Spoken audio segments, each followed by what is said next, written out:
Human rights chiefs say asylum seekers should get greater access to benefits because apparently, when it comes to Britain's generosity... Please, sir, I want some more. More? Not that many of them are blue-eyed and blonde-haired, though, are they?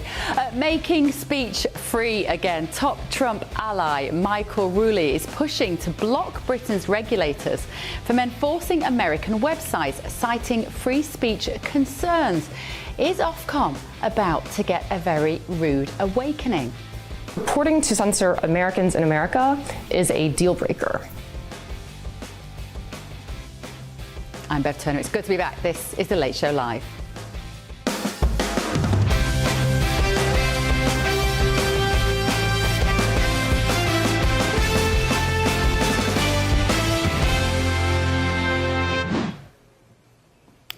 Nice to be back here in America. I have hot-footed it from the airport, having spent a bit of time in the UK, of course, in our glorious summer. And guess who's with me tonight? Did we script this, fellas? Was this arranged for my comeback? It was always intended to be this way. It was preordained. I'd like to say everything fell into place just right. The universe has made it happen. Mally Smith is here and Stephen Kent this evening in London for me. The band is back together. From week one we were together. And in London we've got journalist and broadcaster Jonathan Liss and Charlie Rowley. Jonathan, I'm even pleased to see you. Why'd you say it like that, Bev? I'm always pleased to see you. Charlie, good to see you as well, my friend. Thank you so much, gentlemen. Right, breaking tonight, a story hot off the press. Britain's criminal justice system is bursting at the seams and dangerous offenders are spilling onto your streets. Now, just under a record 22,000 foreign criminals are now living in the community because they have not been deported. That's up by more than 1,000 in just 3 months. And tonight it could be about to get even worse.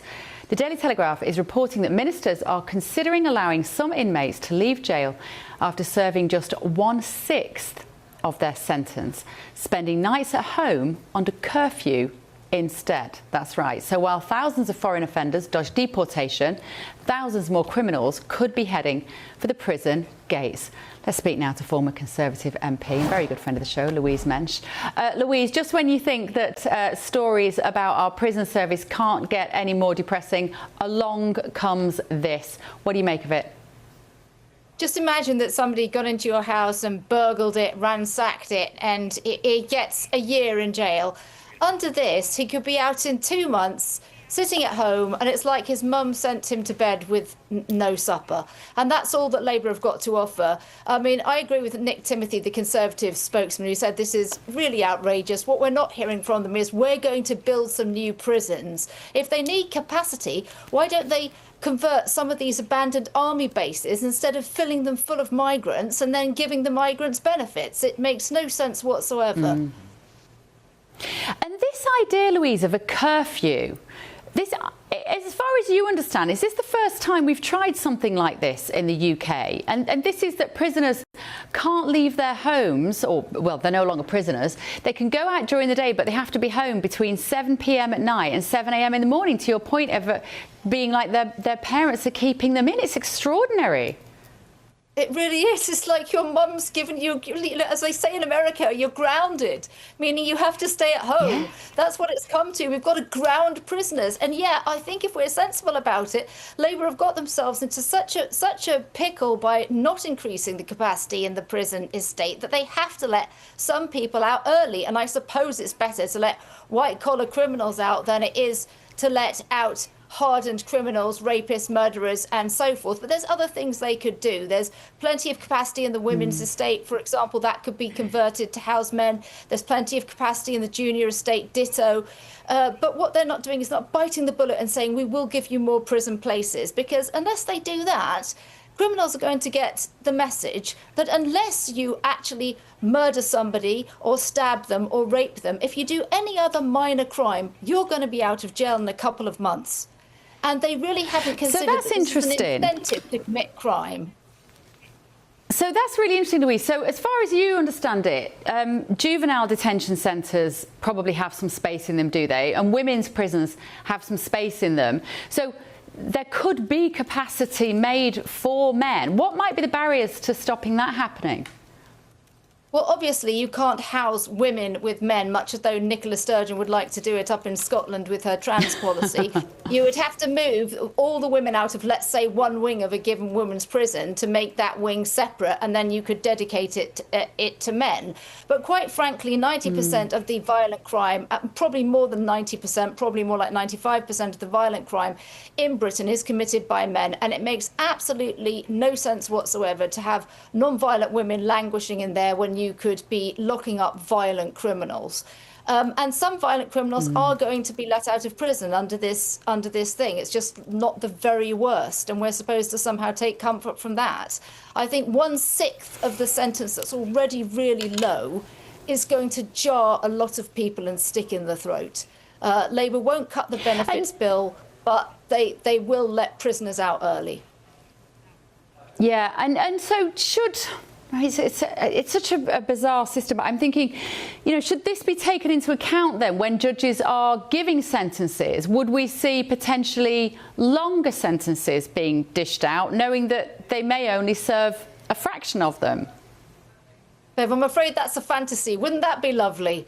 All the judges have received word from on high that there's only so much space there's only so much space in our prisons, and they are already inclined to give far too short of a sentence. There was that awful case where the young girl was gang raped, and the initial trial, the judge said, "Oh, you boys don't have to go to prison. I'm sure you've seen the error of your ways." So judges are already giving low sentences. The fact is we aren't going to get any justice in this country until we build more prison places. It really is that basic and that simple.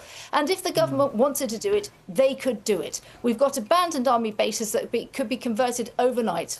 If you've got the Royal Military Police in, you've got the Army in, Army Corps of Engineers, would take no time at all, but there's no will to do it. And that's where we are at today. Yeah, absolutely. Thank you, Louise. Good to see you. Louise Menchter from New York. Let me ask my panel about this. Mally, let me come to you on this. When you hear the UK in such a mess, your assessment of how we're doing? Not great. Could be better. But look, I would say this. I think that, reducing the prison population overall is a good idea, but reducing those who are in prison because you literally don't have enough space, and that means you're letting out violent criminals way early, that I don't believe is workable. As a liberal and progressive, it's tough to say, but you got to build some more prisons so you are not releasing criminals just because you don't have the space. That's not a wise policy. It's not a policy that anyone is going to feel great about. And as tough as it might sound, you got to build some more prisons.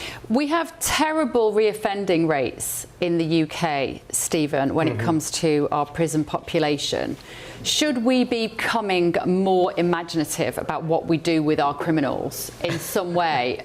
I'm always quite torn on this issue because I feel very strongly about law and order and having a firm line on these things. But you are appalled by the death penalty. Last we talked about this, right? Yeah, I'm not a fan of the death penalty. And again, we're not talking about death penalty cases in most of these instances, but we still are often talking about violent criminals, rape, assault, burglary. These are serious offenses, and every guest that has just spoken has said the answer, which is that you can build things. You can build these things called buildings. They have 4 walls and they house people who do harm to others. We call them prisons.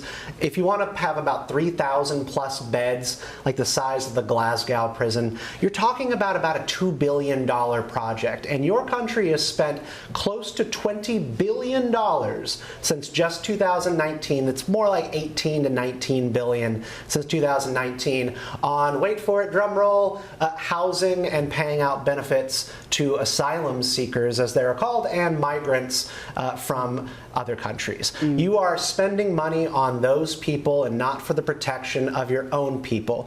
Lord only knows why. Charlie, it sounds very stark when you hear it put in that kind of terms, and this has happened under a Conservative government for 14 years. Well, it did. There's no doubt about that there weren't enough prison places built. But at the time when this proposal came from civil servants to say to Conservative ministers, you need to release prisoners early, it was rejected time and time again, and they were able to find a way to maintain all of these prisoners. So I don't know why the Labour government, when one of the first things they did when they came in under Keir Starmer, they took the bait, as it were, and then had to release prisoners early. Because, again, during my time in government, I don't once recall, the Conservatives now will say, well, it's down to the planning issues, or the Labour government will also say it's down to the planning problems that we have in the UK, that we can't get things done. I don't once recall a conversation between the Justice Secretary and the Housing Secretary or the Planning Minister to say, look, I really need to build more prisons, can we speed something through? There was never a bill brought before Parliament to force MPs to actually pull their finger out to say, right, here's where we're going to have to build more prisons, or here's what we're going to have to convert. And in an age where we were able to stand up Nightingales hospitals during COVID, you would have thought it's not beyond the realms of possibility to build some kind of detention centre or containment facility to house these hard and fast criminals who would otherwise be on our streets. And it's no longer, I'm afraid, a Conservative problem. Yes, there's been the 14 years of power, but Labour have had 2 years now. You can build things within 2 years, so there's no excuse for it. And I think releasing prisoners into our communities is completely the wrong approach. Jonathan, this idea of prisoners being released after a sixth of their sentence, but having a curfew, so they can't leave the house between 7 p.m. and 7 a.m. What do you make of that? Well, first of all, just to go back to what Charlie was saying, I think it's extraordinarily disingenuous when Labour came to power and presented this predicament to the public. Even Conservatives, even former ministers said, actually, fair enough, we did also contribute to this mess. They had little choice. I had very little pushback from Conservatives to say this is Labour being soft on crime. Even their opponents admitted that the Conservatives had messed this up, and Labour really didn't have many options but to follow this path. And the Nightingale hospitals, well, I'm not sure that's a great analogy, because those turned out to be basically white elephants. So of course people can build things. Thank God that they were. We didn't have numbers of people that were using it, but they were able. It was infrastructure. The government was able. Gentlemen, you've just asked a question. It was infrastructure. The government was able to stand up in super quick time and to. I think it was Louise's point earlier on.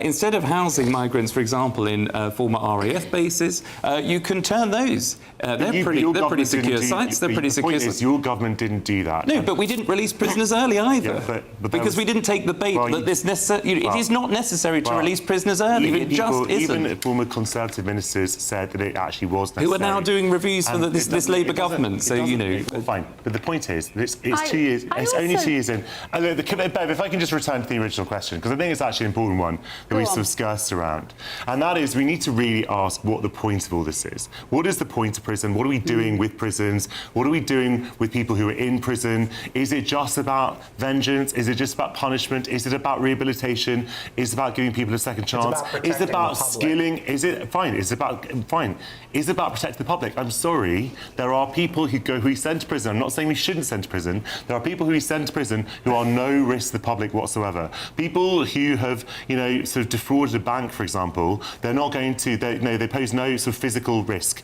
to people walking down the street. I'm not saying that it's good. I'm saying that are there things that we can do better? Are there lessons that we can learn from other countries? It was quite interesting that Shabana Mahmood, when she was Justice Secretary, went to Texas of all places, not a place that we normally associate with sort of liberal or progressive prison systems or policing or anything like that. But one thing they do seem to do well over there is actually to skill people who are in jail and give them some credits for doing so. So if you can show that you've sort of acquired a new skill, you might get some time off your sentence. Hang on, go on. I'm sympathetic to what he is saying. Hang on, John. I began my career in Washington, D.C. working on criminal justice reform and sentencing reform. It's an issue that is close to my heart, but there is at the fringes of the movement of rethinking how we do things like sentencing over nonviolent drug offenses, where you have people who generally just don't believe in prisons at all. And you want to try and do prisons that are focused on rehabilitation, getting people education, trade skills, so they re-enter the world actually being able to contribute and do things positively.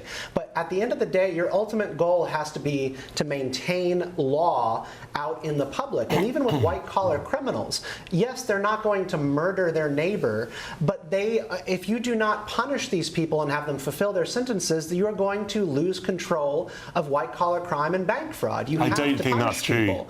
And if you don't have room for them, that's not an excuse. We know that prisons are not massive deterrents. Sorry, Jonathan, we do have to move on. A Ministry of Justice spokesperson has said public safety will always be our priority. We are fast-tracking a plan to keep more of the most serious offenders behind bars on top of murderers, anyone on life sentences and sentences for rape, serious child sexual abuse and grooming offences, which are already blocked from any changes. We share the public's anger that these options are even being considered after we inherited a prison system on the brink of collapse. They go on. We are fixing this by building 14,000 new prison places, expanding electronic tagging and an unprecedented scale and investing in probation services at record levels. They go on. We are also exploring how we can go further, including faster deportation of foreign criminals and reviewing the unjust IPP sentences. Let me know your thoughts. GBNews.com /your say. Still to come this evening on The Late Show Live. Please, sir. I want some more. Human rights chiefs are saying that asylum seekers should get greater access to benefits because apparently when it comes to Britain's generosity, we just can't stop giving. We cannot give enough. But first tonight, the Prime Minister promises a new crackdown on rapists and sex offenders. But what good are specialist police teams if thousands of criminals are still roaming Britain's streets? A former top cop joins me next. This is The Late Show Live with Bev, only on GB News.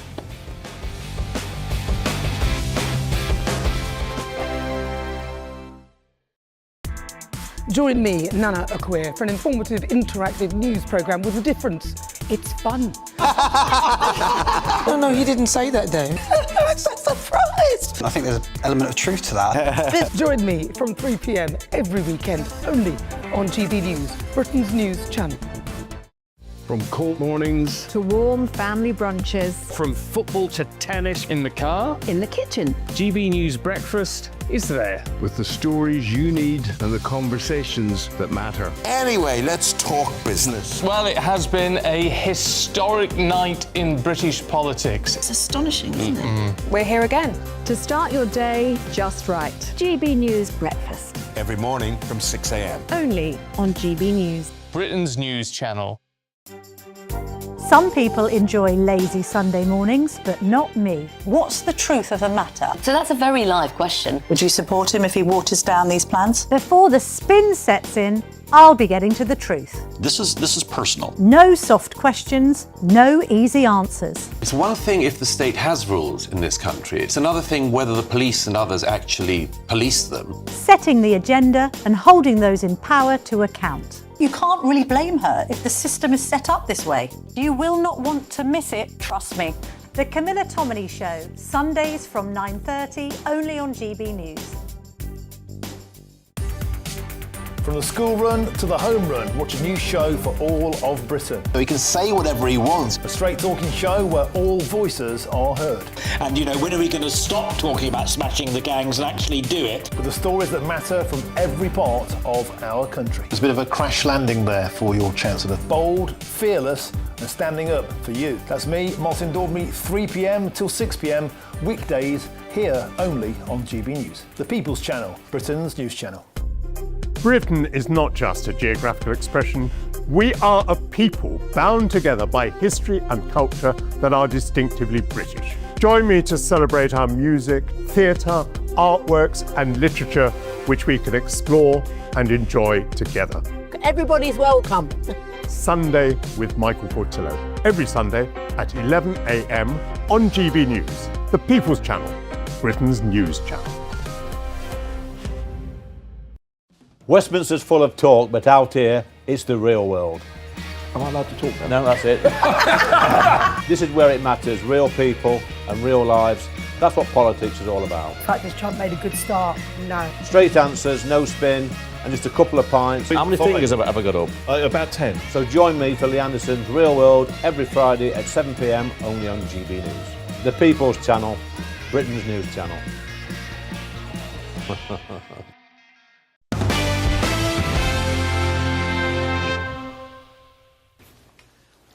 back to The Late Show Live. Now, breaking tonight, specialist rape and sex offence investigators are going to be introduced to every police force across Britain by the end of next year. Now, Andy Burnham is moving to accelerate the rollout amid efforts to tackle violence against women and girls. The Prime Minister criticised the original summer 2029 date for being too slow, saying that ministers must be laser focused on stamping out these vile crimes. So up to 10 police forces across England and Wales will receive a share of £13.3 million in funding to help specialist teams enforce better protection for victims. With me now is former Met Police Detective Chief Inspector Mike Neville. Mike, always good to see you.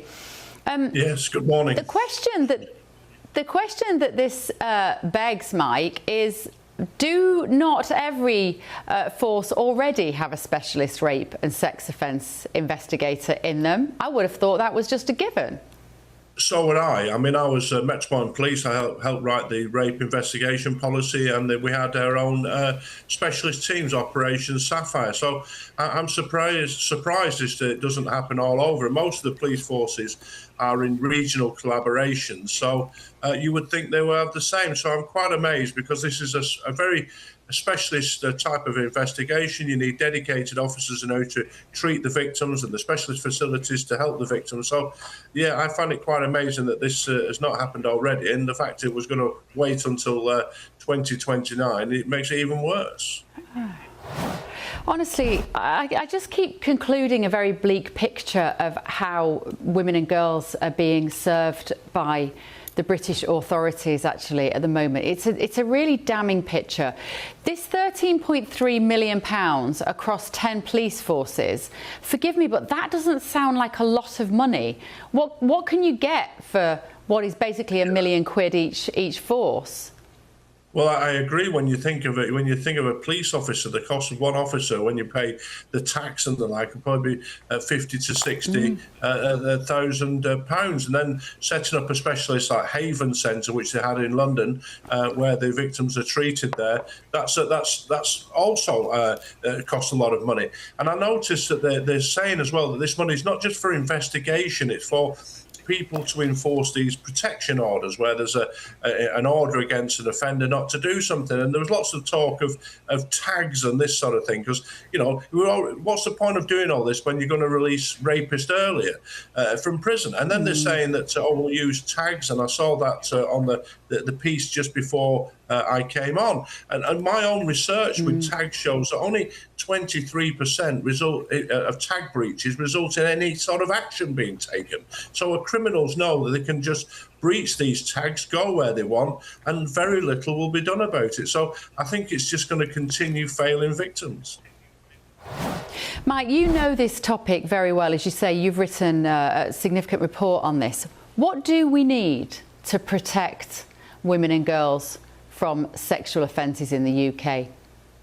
Well, firstly, if somebody commits these crimes, they need to be locked up and the keys thrown away. That's just, there's no 40% releases at times or anything like that. Yeah. But what really shocked me, I have to say, most rape, 95% of rapes are parties known to each other, and they're very difficult to investigate and to solve, really, because one person said this happened, another person said that happened, and so the DNA evidence is sort of irrelevant, because the man is saying, well, she said yes, and so they're very difficult.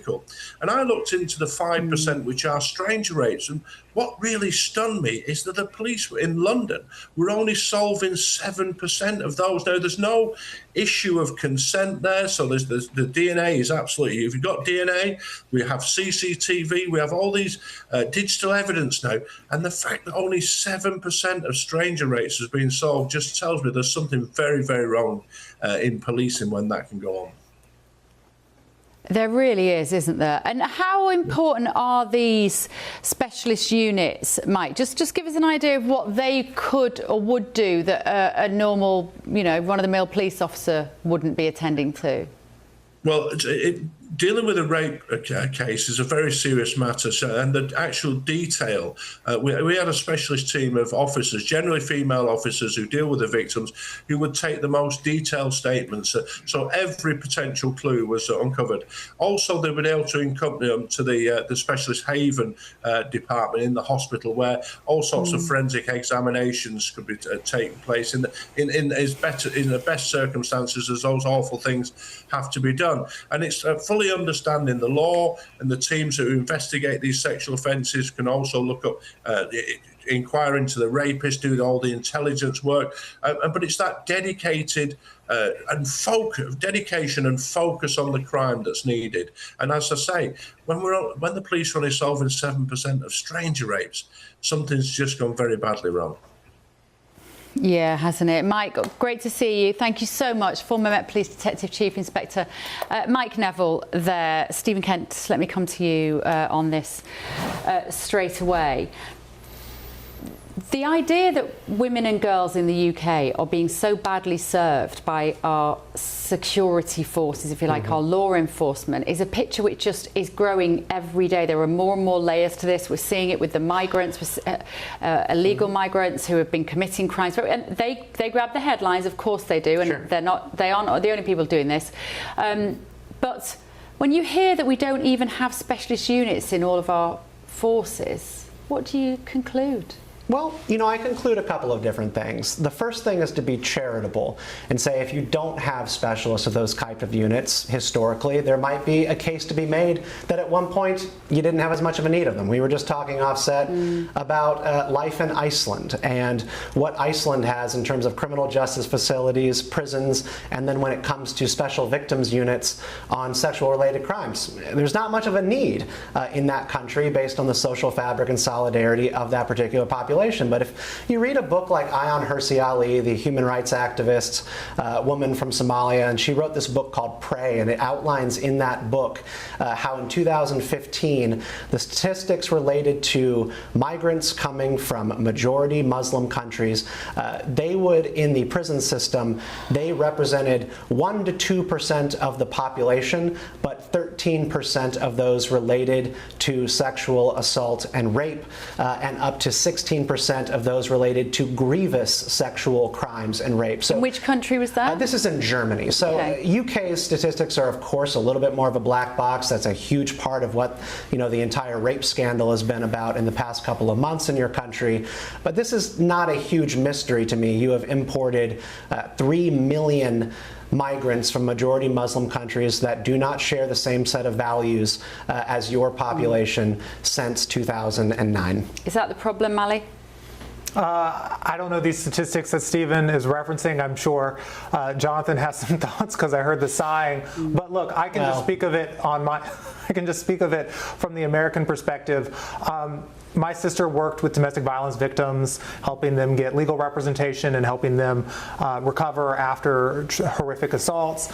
And the U.S. had a similar problem. We still have our issues, but in 1994, Senator Biden authored the Violence Against Women Act, which helped provide resources to police to investigate these crimes, created an Office for the Protection of Women in the Department of Justice that helped distribute grants and make sure that these issues were getting addressed. The one issue the U.S. has now that I think is somewhat similar to the issues the UK has is we have a huge backlog of rape kits that the women after a horrific assault go through everything they need to do to get the DNA in the rape kit, and then the rape kit sits there and isn't processed for sometimes months, and it just leaves them in limbo while they're not getting justice that they deserve. So that's the current U.S. perspective on it. Jonathan, do you want to come in on that?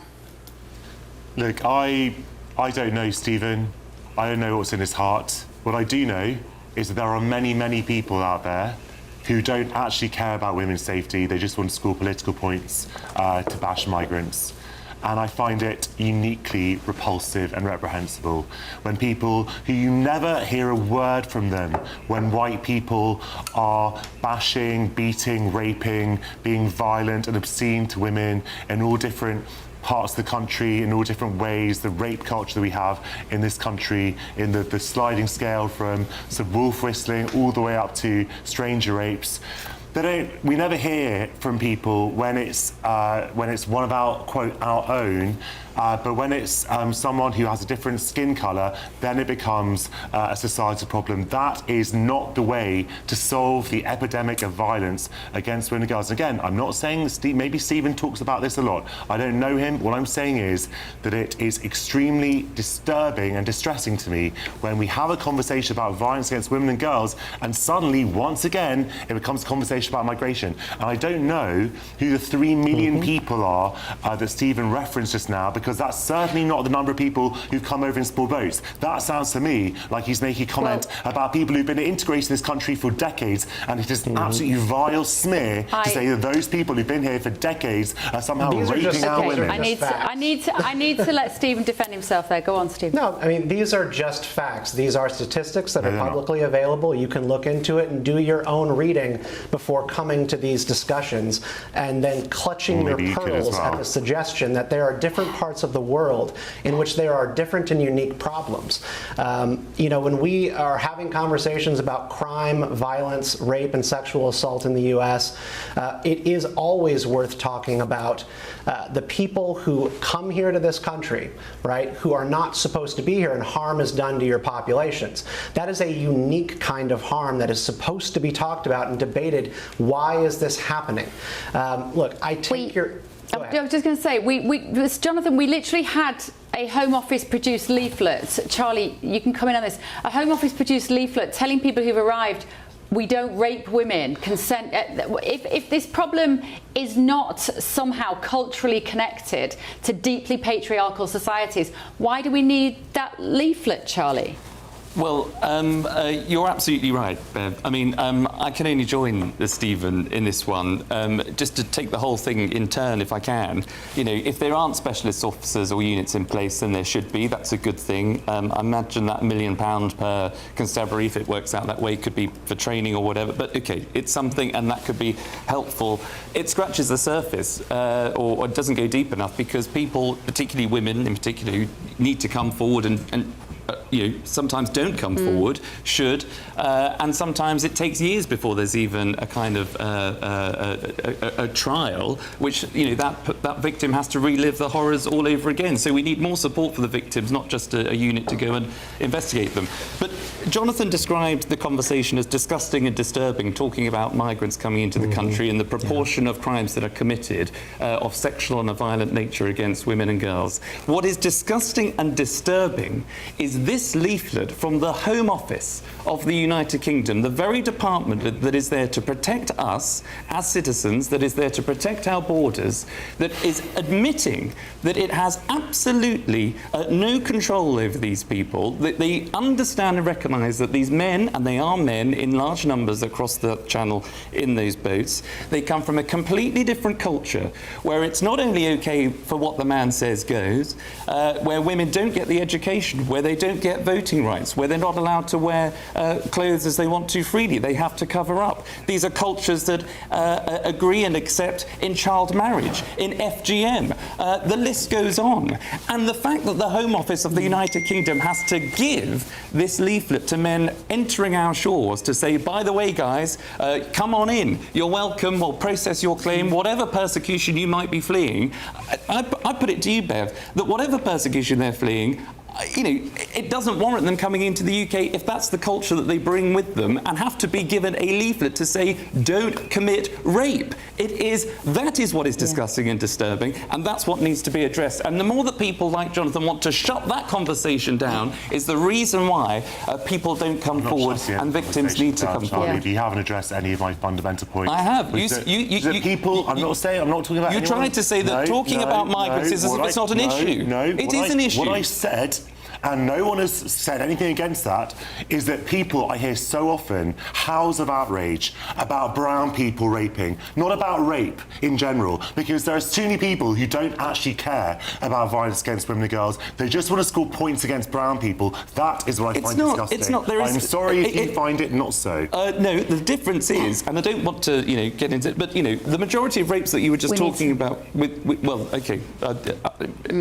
We need to move on, gentlemen. Sorry, we've got to move on quickly, but no doubt we'll come back to it. We've still got another hour and a half to go. Right, let's have a quick look at some of the other main news here in America. In fact, we've got 2.5 hours to go, right? What? 30 minutes for you, Bev. You got a while. Let's have a quick look at some of the other main news here in America. President Trump has signed an executive order renaming Lake Ontario as Lake America. Finally. Following an escalating trade war with Canada. Stephen says, finally. However, the change will only appear in the United States as Canada cannot be forced to follow the renaming. I love that story. It's completely mad. Peter Cullen, who voiced characters in Winnie the Pooh and Transformers, has died at the age of 85. His agent and family have confirmed. Cullen first voiced Optimus Prime in the 1980s TV show The Transformers and its spin-off film. And finally, Caroline Leavitt has marked her final day as the White House press secretary. She is the youngest person to have held the role and the first to give birth whilst serving. Her replacement is yet to be decided.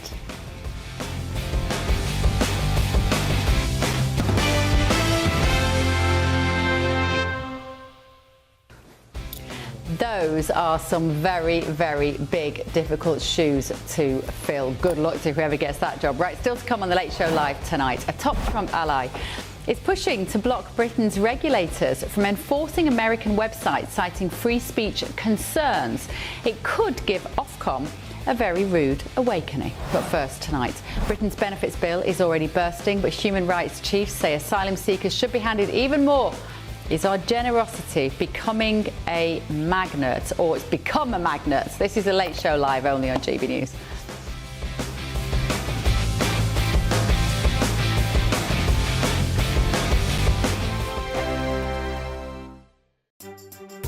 Some people enjoy lazy Sunday mornings, but not me. What's the truth of the matter? So that's a very live question. Would you support him if he waters down these plans? Before the spin sets in, I'll be getting to the truth. This is personal. No soft questions, no easy answers. It's one thing if the state has rules in this country. It's another thing whether the police and others actually police them. Setting the agenda and holding those in power to account. You can't really blame her if the system is set up this way. You will not want to miss it, trust me. The Camilla Tominey Show, Sundays from 9:30, only on GB News. Breaking news, live updates, stories that matter. From the heart of the GB newsroom to every corner of Britain, with our team of dedicated journalists across the UK. GB News bulletins are there to deliver the latest news that matters to you. Bulletins on GB News, the People's Channel, Britain's news channel. Your views.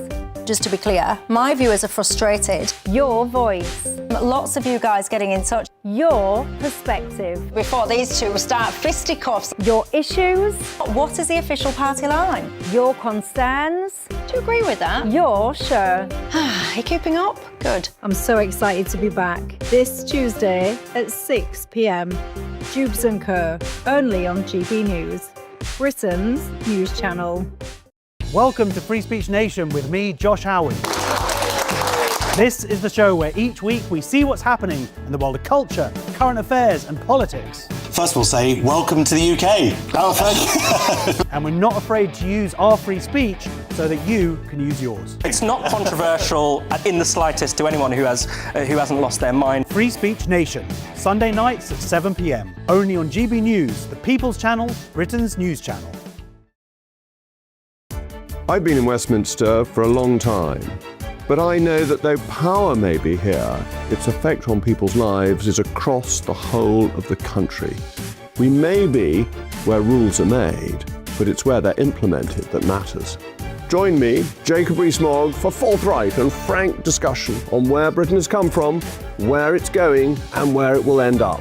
That's State of the Nation, Monday to Thursday, 8 to 9 o'clock. Vox Populi, Vox Dei. From the school run to the home run, watch a new show for all of Britain. He can say whatever he wants. A straight talking show where all voices are heard. And, you know, when are we going to stop talking about smashing the gangs and actually do it? With the stories that matter from every part of our country. There's a bit of a crash landing there for your Chancellor. Bold, fearless and standing up for you. That's me, Martin Daubney, 3 p.m. till 6 p.m, weekdays, here only on GB News. The People's Channel, Britain's news channel.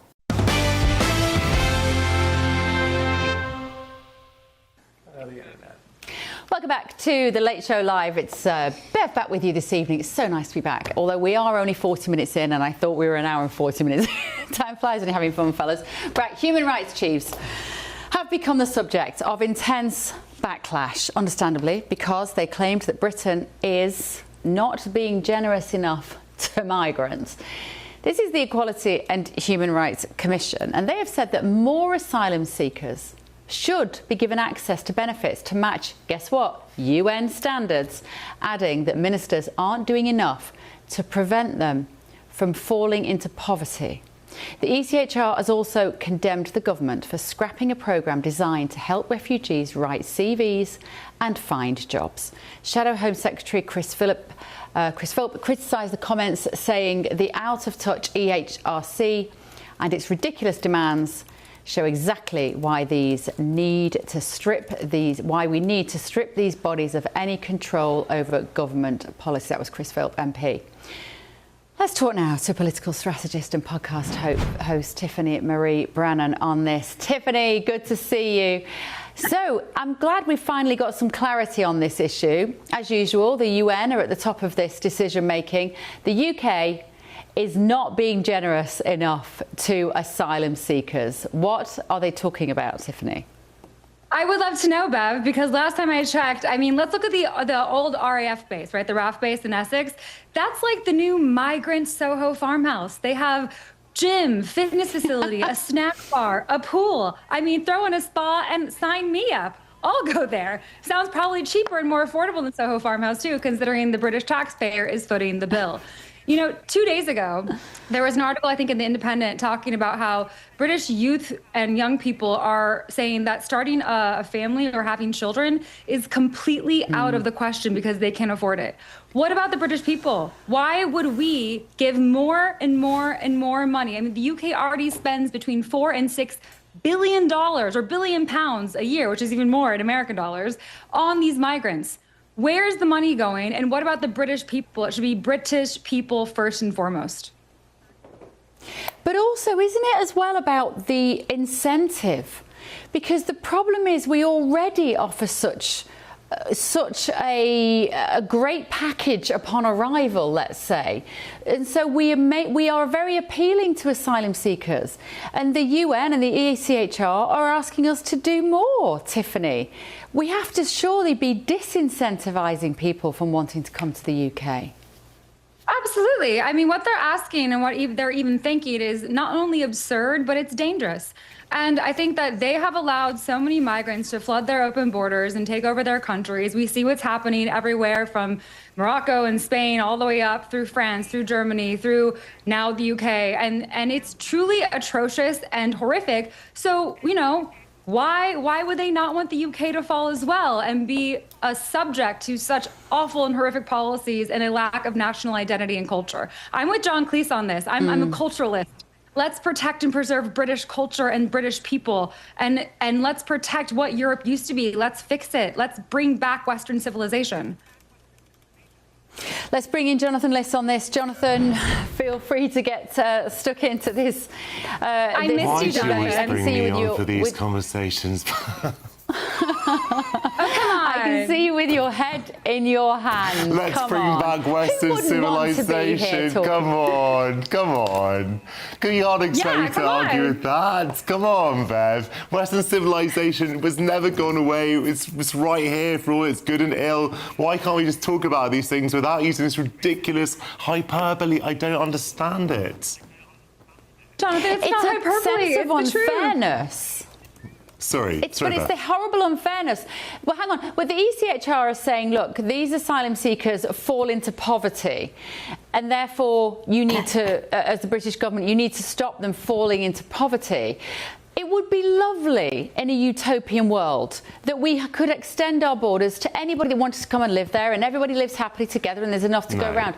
The fact is, the stark fact is, Jonathan, there just isn't, and the British taxpayers are sick of it. Bev, I've always said, when it comes to migration, we are an island, we are a densely populated island, there will eventually be a capacity issue. What I also always say is that I don't think we have reached that capacity or anywhere near it. And actually what we're finding now is that the net migration level in this country is going down at quite a rapid pace, so to the extent that in a year or two we might be at zero net migration. And let me tell you that the right-wing people I debate on this channel will not like that at all, because we will find that there are even more vacancies in, for example, social care, and there are even fewer people around to do the necessary jobs that British people can't or won't do. And I'm not saying that that's the only reason we should have migration. I've always sort of, talked about the social benefits of migration, but I'm just talking about in raw terms. That is not a Britain that we will enjoy living in, I suspect. We can have that conversation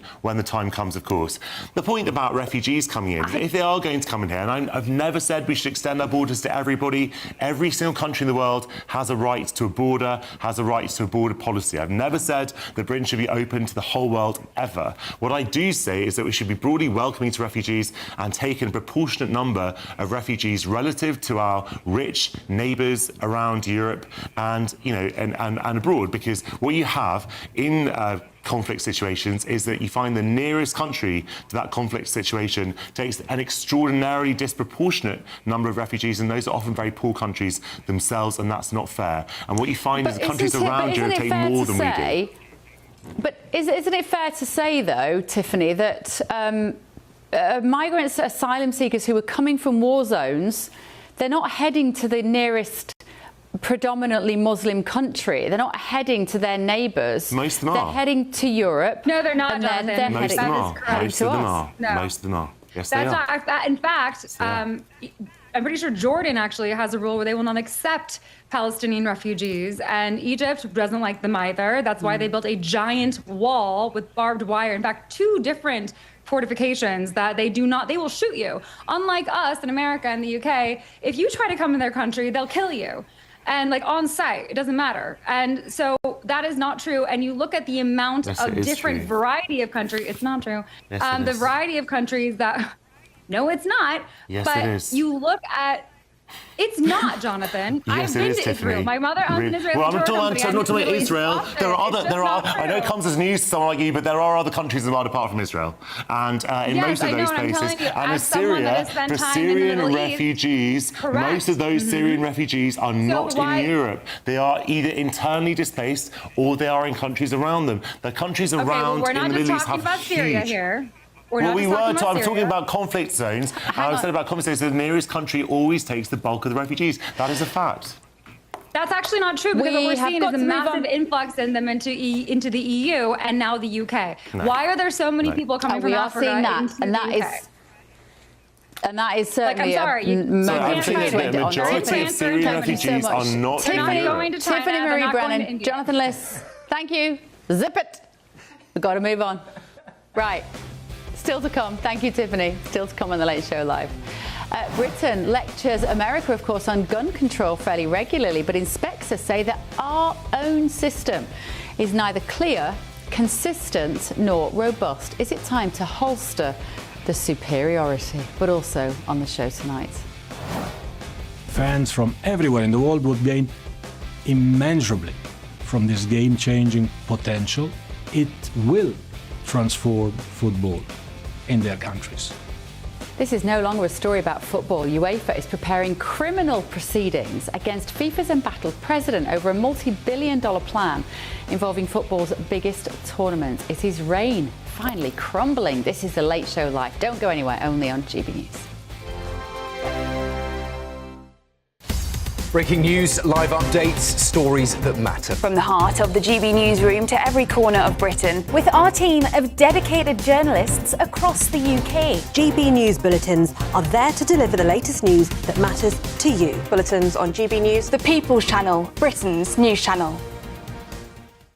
From court mornings to warm family brunches. From football to tennis in the car. In the kitchen. GB News breakfast is there. With the stories you need and the conversations that matter. Anyway, let's talk business. Well, it has been a historic night in British politics. It's astonishing, isn't it? We're here again to start your day just right. GB News breakfast. Every morning from 6 a.m. Only on GB News. Britain's news channel. Westminster's full of talk, but out here, it's the real world. Am I allowed to talk then? No, that's it. This is where it matters, real people and real lives. That's what politics is all about. The fact that Trump made a good start, no. Straight answers, no spin, and just a couple of pints. How many fingers have I got up? About 10. So join me for Lee Anderson's Real World every Friday at 7 p.m. only on GB News. The People's Channel, Britain's news channel. At GB News, we love to hear from you, our loyal community. So drop us a line at gbnews.com/your say. There you can talk to each other and also to the presenters live on air. gbnews.com/your say, because GB News is your channel, Britain's news channel. Join me, Nana Akwe, for an informative, interactive news programme with a difference. It's fun. No, he didn't say that, Dave. I'm so surprised. I think there's an element of truth to that. Join me from 3 p.m. every weekend, only on GB News, Britain's news channel. Bold. They are under no illusion. Ray. Are you a human trafficker? Boundless. I've had enough of the nonsense, and I'm not afraid to say it. Don't get us on the BBC. Every weeknight, I tear through the headlines. The smell of gasoline. Should we be worried about it? From Westminster madness to cultural war chaos. What I'm going to do now is they are throwing things out the car as we speak. Get ready, Britain. Here we go. Patrick Christys tonight, weeknights from 9 p.m. only on GB News, Britain's news channel. You want to know what's really going on in the corridors of power? Labour don't know what to do with you half the time, and that makes you quite lethal in the chamber. Get behind the headlines with Chopper's Political Podcast. Join me, Christopher Hope, as I sit down with the great and the good of British politics. We'll see where this ruling takes us. These are the stories shaping our nation. Chopper's Political Podcast, available now on all platforms. Listen in and stay ahead.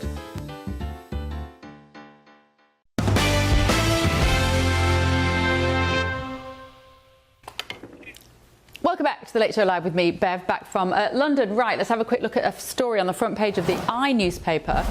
So this is Chinese embassy guards, basically, in London, have been accused of brandishing electroshock weapons at protesters to intimidate them, with a diplomatic row now breaking out over the incident, being investigated by the police. The paper says that the UK government officials warned China that actions by a foreign state to intimidate or harm individuals on British soil would not be tolerated. So apparently security workers pointed the weapons towards protesters during heightened tensions outside the embassy in Portland Place in London on the 3rd of July. Let me go to Charlie Rowley on this. Charlie, should the Chinese embassy be threatening peaceful protesters with electroshock weapons? I guess that's a taser. Should they? Should they?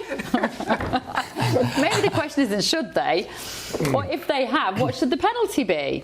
We don't do that in this country, China.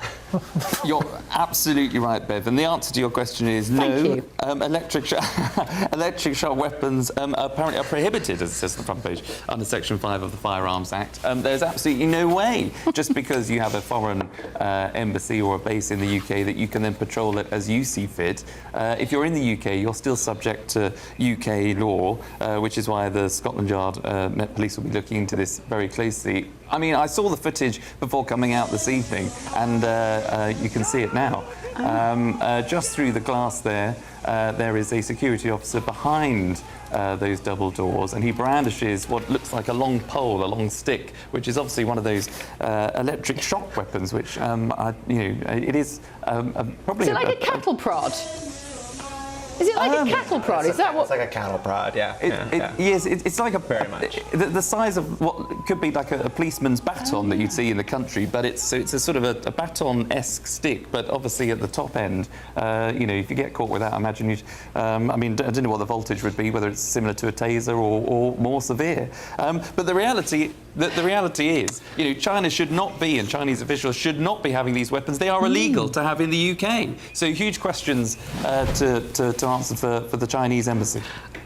Well, you know, and just to be clear who they were protesting, it was some Free Tibet organisation, basically. Yeah. They were the ones protesting. Go on, Stephen. So, first of all, Free Tibet, that is a very important cause, and I think everybody should support it.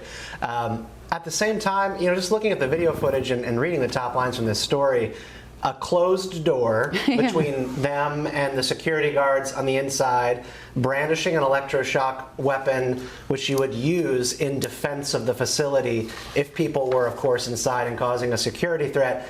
I don't see a problem with making threats and waving around an electroshock weapon at people on the other side of a door. What's the problem here? Welcome to the British media, Stephen Kent. This is a front page story because I think looking at it, why it happened a month ago, is because the iPaper have done an interview with Scotland Yard. I was expecting something much more dramatic. I mean, maybe as an American, I'm desensitized with like the war zone that like Minneapolis turned into with ICE. But the fact that there was like what looked like a 10-inch thick door between them, but it's not surprising to me that the Chinese embassy guards potentially reacted that way, because China is not used to folks being able to protest. I think they're like, what are you guys doing here? You guys let them do this? Well, to be fair. I have a question. I just have a question, though, for Bev or anybody. At the embassies, are the security staff at foreign embassies not able to carry weapons in your country? Because isn't that sovereign soil? Yes, well, I was going to say it's sovereign soil, but I think it's a... Yeah, and I think it's the fact that these weapons are prohibited under Section 5 of the Firearms Act. Go on, Jonathan. Embassies are protected by the Metropolitan Police, not by police officers from the countries themselves. If you'd had officials inside the embassy to put a prod through the letterbox, for example, that would be kind of an interesting legal conundrum, because they're protected by the embassy. Jonathan, I'm so sorry to cut you off. I'm so sorry, but we still have 2 more hours. More to come, including this. Purporting to censor Americans in America is a deal breaker.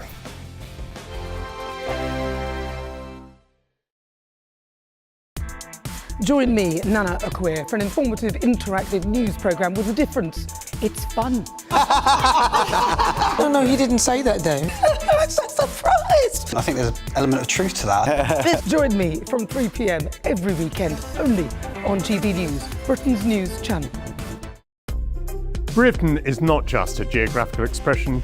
We are a people bound together by history and culture that are distinctively British. Join me to celebrate our music, theatre, artworks and literature, which we can explore and enjoy together. Everybody's welcome. Sunday with Michael Portillo. Every Sunday at 11 a.m. on GB News, the People's Channel, Britain's news channel. At GB News, we love to hear from you, our loyal community. So drop us a line at gbnews.com/yoursay. There you can talk to each other and also to the presenters live on air. gbnews.com/yoursay, because GB News is your channel, Britain's news channel.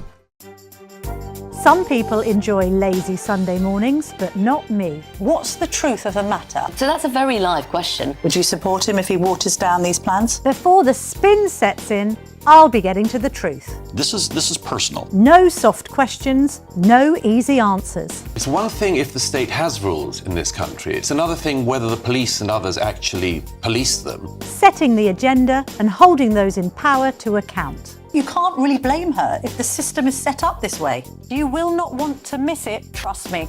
The Camilla Tominey Show, Sundays from 9:30, only on GB News. From the school run to the home run, watch a new show for all of Britain. He can say whatever he wants. A straight talking show where all voices are heard. And, you know, when are we going to stop talking about smashing the gangs and actually do it? With the stories that matter from every part of our country. There's a bit of a crash landing there for your Chancellor. Bold, fearless and standing up for you. That's me, Martin Dawdney, 3 p.m. till 6 p.m, weekdays, here only on GB News. The People's Channel, Britain's news channel.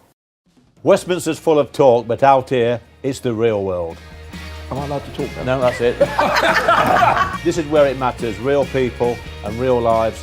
That's what politics is all about. The fact is Trump made a good start. No. Straight answers, no spin, and just a couple of pints. How many fingers have I got up? About 10. So join me for Lee Anderson's Real World every Friday at 7 p.m, only on GB News. The People's Channel, Britain's news channel.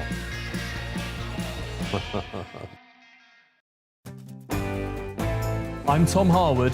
This is GB News, Britain's news channel.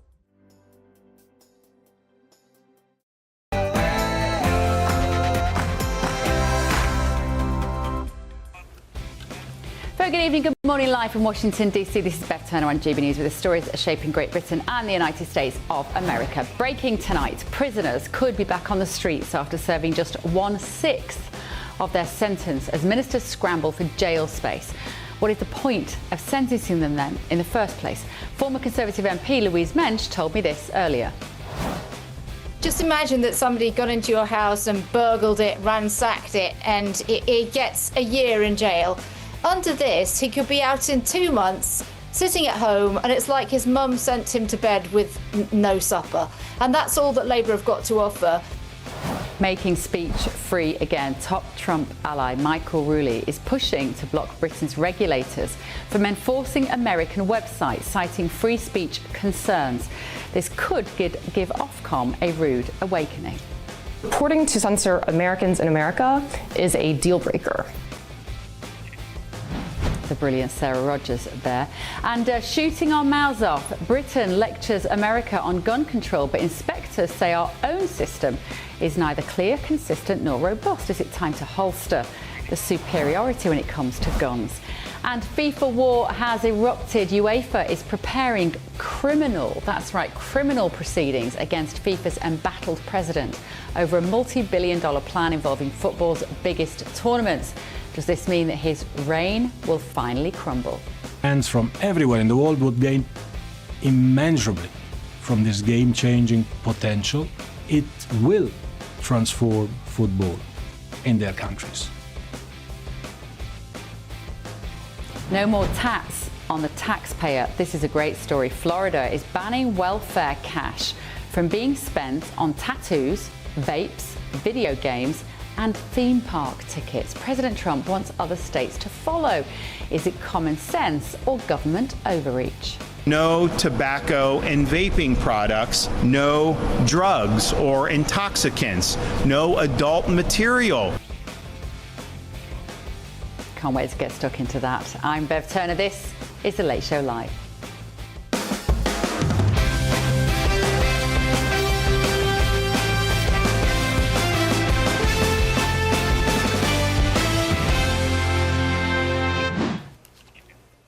So there are some moments when I say, thank goodness for America, particularly when it comes to free speech, because allies of President Trump are backing a proposed law that would prevent British regulators from enforcing online safety rules on American-based websites. The bill is filed by Republican Congressman Michael Rowley, and it criticises European regulators for trying to enforce its laws on American companies. It bar American courts from recognising or enforcing all foreign fines related to online speech, including those that could be dished out by Ofcom, basically. The British regulator has repeatedly pursued American-based websites accused of breaking the UK Online Safety Act.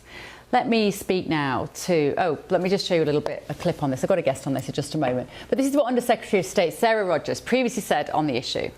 Misguided and unfortunate to apply that law in Britain, but applying that law extraterritorially, which means applying it to speech that has nothing to do with Britain, does not occur in Britain, is on American platforms by American users on American political issues, Purporting to censor Americans in America is a deal breaker. It is a non-starter. It is a red line.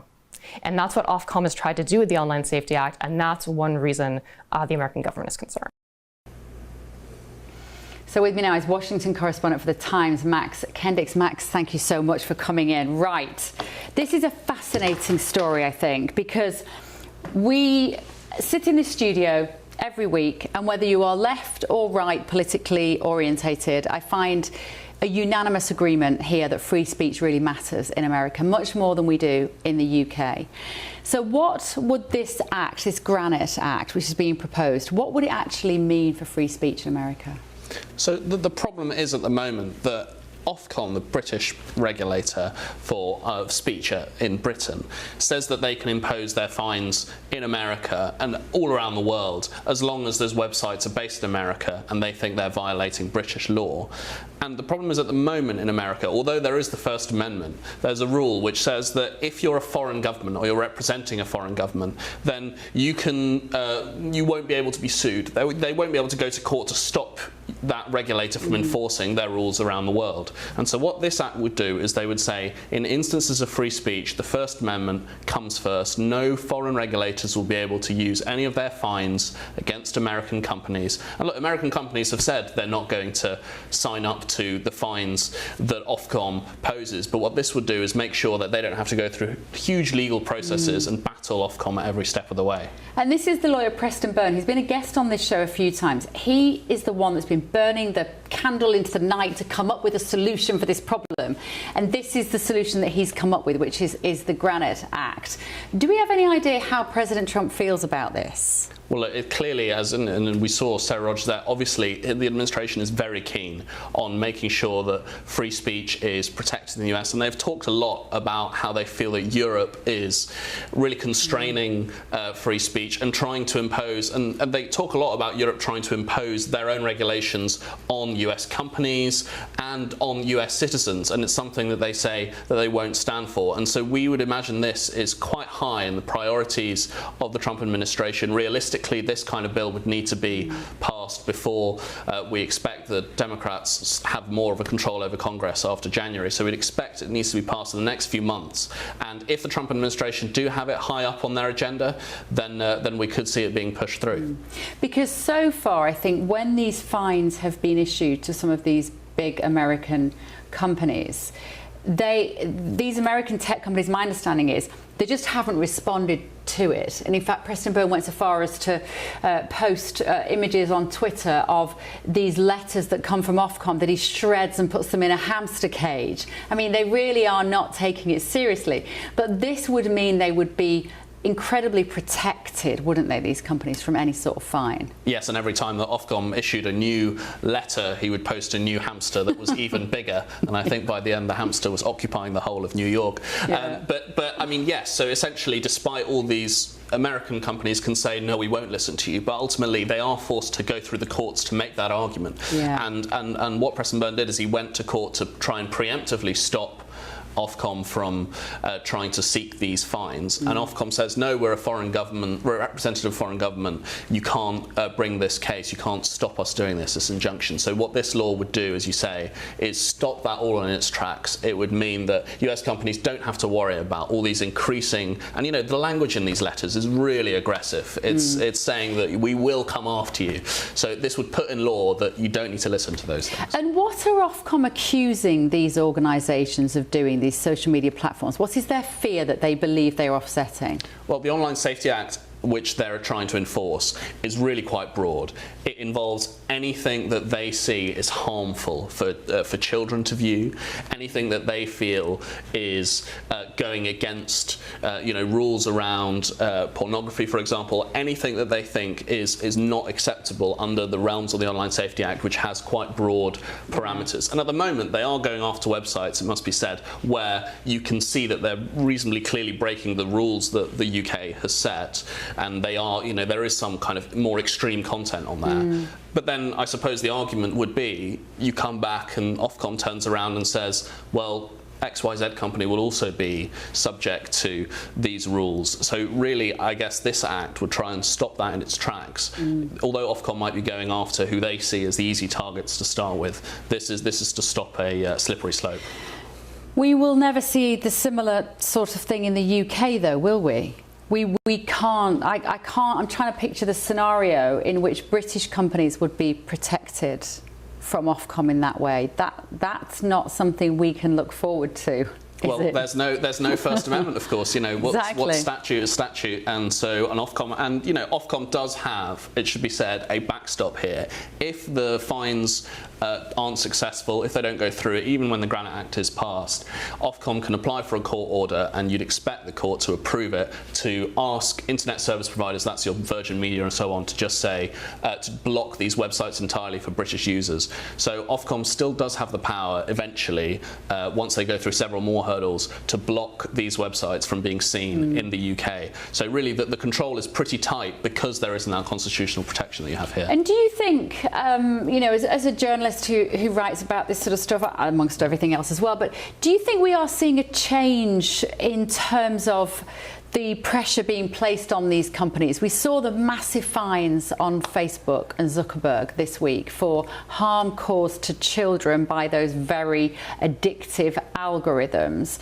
Where's the responsibility lying when it comes to these things? As a parent, I think, well, as a parent, we should be able to turn off our kids' phones. But it does feel like the mood music is changing around putting a little bit more responsibility on the companies. It's massively changing, and I think Europe is trying to be a lot more aggressive in how it does it, and you notice the difference there. So this case with Meta was settled out of court here, whereas in Europe the regulator just slaps a massive multi-million dollar fine on these companies whenever they think they're breaching their regulations. And so what Europe is doing is they're putting regulation first, and they are trying to get 3 steps ahead of these companies and whatever they're doing and blame them for everything. Here it's a lot more bitty because you've got lots of states doing their regulations, but the constitutional restrictions mean that these companies do have a much stronger protection for speech, and that means that lots of these issues are eventually settled out of court. But you're right, the governments around the world are really looking at this issue and blaming the companies. Yeah.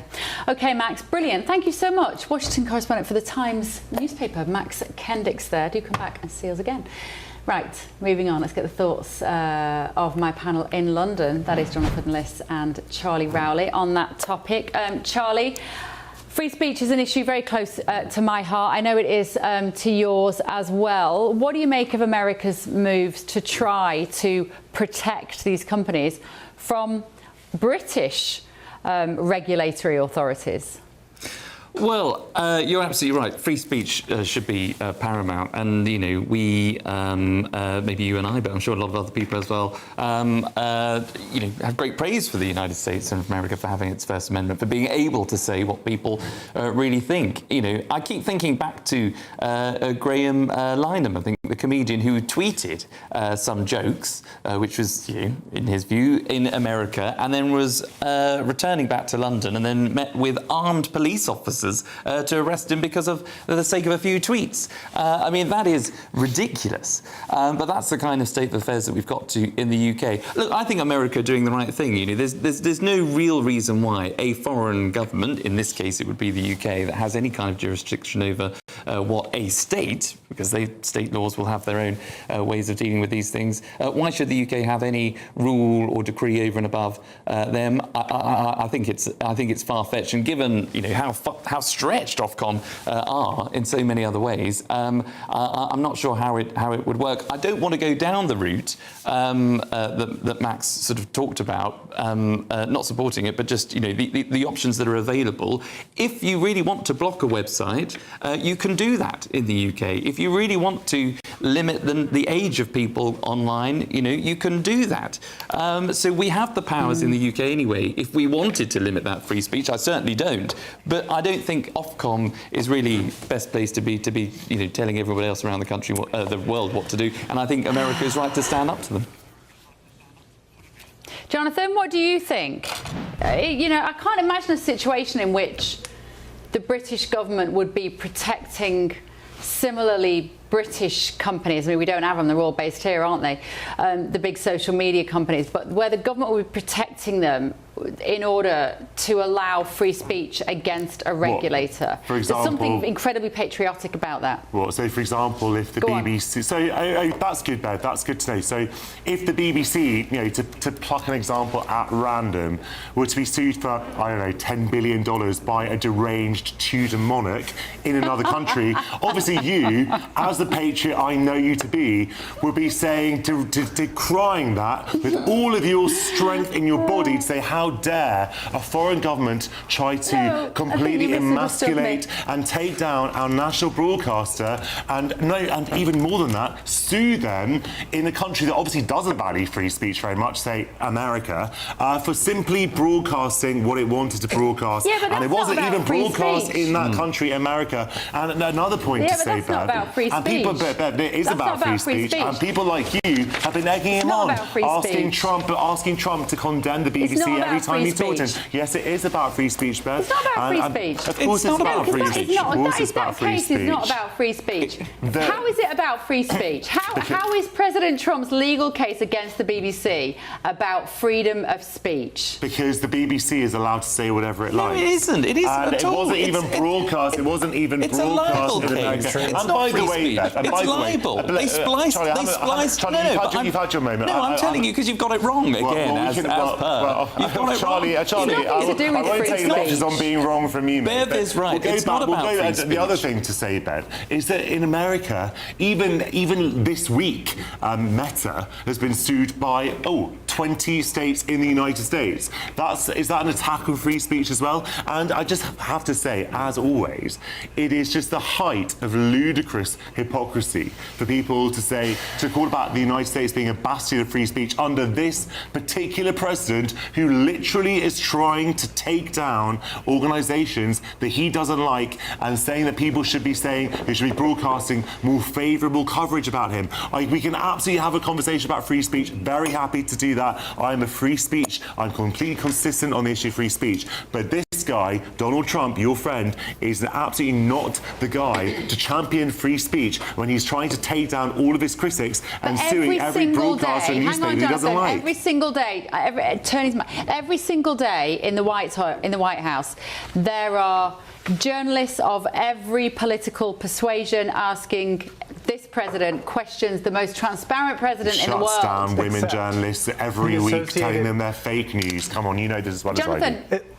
Are we talking about the president or There are multiple journalists who are in the White House briefing room asking the president many questions, for the exception of the Associated Press, because they had the audacity to continue to call it the Gulf of Mexico. Maybe we'll kick out some more if we keep calling it Lake Ontario and not Lake America. But he kicked out the AP, and it's an ongoing court case where a lower court has already ruled that this is unprecedented and that the White House shouldn't be able to kick out news organizations because they don't like their coverage. They lost that. It's still in appeals. But no, the Trump administration is not some bastion when it comes to free speech. Let's go back to the issue, actually, is what Stephen was talking about there. What are we talking about? No, I'm happy. No, I'm not. The BBC. I'm not dodging it either. Donald Trump is not some sort of free speech warrior. And the United States is a country that enjoys a First Amendment that is under challenge every single year with new threats, large and small, in the states and in Washington, D.C. So I'm not going to get boxed into some sort of, excuse me, I cannot speak, sort of false framework where the United States is perfect on free speech. But the issue kind of at hand here of this bill that is going to protect U.S. companies from Ofcom, first of all, it's unlikely to actually become statute. This is sort of a symbolic act. But second of all, there's just been some really interesting stories this year of when Ofcom tries to levy fines against U.S. sites. A pretty reprehensible chat online forum like 4chan, not a big fan, but they were fined 520,000 euros. Guess what? They haven't paid because there is no mechanism to actually extract payments from countries that are not, or companies that are not within your borders. And so the lawyer for 4chan has basically just sent back via fax pictures of hamsters to Ofcom. And you know, any US company, if they receive a fine from a foreign country and your regulator, they should do that. Rip it up, throw it in the dumpster, which is exactly what 4chan has done. Stephen, though, on your point that we are not some perfect when it comes to free speech, and thank God we have the First Amendment, because President Trump would love Ofcom. Bev, if President Trump had some sort of Ofcom-like agency, Malley would be straight to jail after all the times I've insulted him. I think you're right. I mean, Donald Trump as a personality, he hates the media so much. He wants them very much to be regulated for what he deems to be truth. There are personalities like this all around the world coming from different right-wing populist parties. I think he would just like. I think he would just like them to give him a break. Like, I genuinely mean that. I think he would. There are networks for that. There are networks for that give him a break every day. There are. You're right. You're right. There's some networks that give him more than a break. He does it every time someone asks him a question he doesn't like or goes down a route of questioning. He insults them. He says they're nasty. He says they're fake news. I had the misfortune when I was back in London just recently. I couldn't get the telly to work. You know how these things are. Like, you go away for a few months, you come back, you can't use your own TV. And all I could manage to get on our telly as I sat there trying to work it out was a bit of BBC iPlayer. And I thought, I'll watch an episode of Have I Got News for You? Now, this is a political satire show that we have in the UK. It's a BBC show, and they have guest presenters. And I just thought, I'll watch a bit of political satire. It might be something quite entertaining. And it was genuinely mind-blowing how anti-Trump that half an hour was. I mean, like, vicious about Melania and vicious about him in a way that is just so shocking as a viewer. And I sat there thinking, I really want to I'm just going to enjoy it. It's only fun. And by the end of it, I felt, it's a bit queasy. I was like, this is awful. You would never, ever see a BBC News satire show, like Have I Got News for You, do a half an hour that treated Barack Obama like that, or Kamala Harris. It is always President Trump. But Trump and Obama are different people. And Obama wasn't ripping up the Constitution every single day in a different way. Well, Joe Biden didn't know what he was doing most days. The other point, Bev, is the satirical programmes don't tend to be hagiographies about different leaders. Of course they take the you-know-what about leaders. That's what they're meant to do. Sorry. I know, but it wasn't even funny either. It was just kind of so playground and unsophisticated. I'm just going to say something, and I love GB News and broadcast, but I'm a millennial. I'm 36 years old. Like, the future is going to be online streaming and talk shows and podcasts and YouTube. Like, that is sort of where everything is going. Like, all this talk about regulators for broadcast and lies told by CBS or 60 Minutes, like, it is all so generationally irrelevant. We are not going to be able to regulate or manage or dictate any of these things from Washington, D.C. The online fair time. Yeah, but the Online Safety Act, it applies to our online world, whereby Ofcom does have the power to issue fines, not just on television. And we have to work out a way to deal with it. It's incredibly hard to know what's truth and what's fiction at the moment when it comes to so many different issues. Too, as more people move to because I think you're 100% right. It's going to be more streaming, podcasts, Twitch streams, Instagram lives, you have it. But as more viewers go there, and that's where more people are getting their news, don't you think that the US, the UK, whatever we think about these regulations, they are going to pass regulations to try to make it either mimic the regulations on TV or something new entirely? I don't think it's going to stay completely unregulated. I don't know how you're going to do such a thing when it comes to Discord servers and people's private chat channels where people like syndicate their own podcasts and talk shows through chat apps like Telegram. Like, you're not going to be able to control this. Absolutely. You're only going to be able to just project the illusion of government control. All we can do is and somehow educate the next generation to decipher truth from fiction. That is all we can do, is somehow equip people about of what could be. But it's almost, but now with AI as well, it's impossible. Well, Bev, I would also like to say too, these platforms as well. I would push back on the idea that we're getting unfiltered truth, because we know TikTok filters content based on what the CCP wants or based off what the billionaire who's connected with Trump is wanting to push. We know that with Twitter, when Elon Musk bought it, he has helped mute traffic to progressive and we know that accounts, and he's increased it. The left wanted Joe Rogan kicked off of Spotify. Oh, that was I'm not ridiculous. Stephen, I'm not for deplatforming. That's crazy. I know. But my point is, I'm just saying these platforms right now, the government might not be regulating them, but they're not the space where you're getting unfiltered truth. The tech companies themselves are filtering them for you to get a certain viewpoint and for you to stay on them, most importantly. And all it will mean is that people will seek out those that they trust. That's all they can do. And so the regulators will eventually become completely emasculated. Right. Still to come on The Late Show Live tonight. No tobacco and vaping products, no drugs or intoxicants, no adult material. Governor of Florida, Ron DeSantis there. Florida is banning welfare cash from being spent, I love this, tattoos, vapes, video games and theme park tickets. President Trump wants other states to follow. Is it common sense or government overreach? I think it's brilliant. This is The Late Show Live, only on GB News.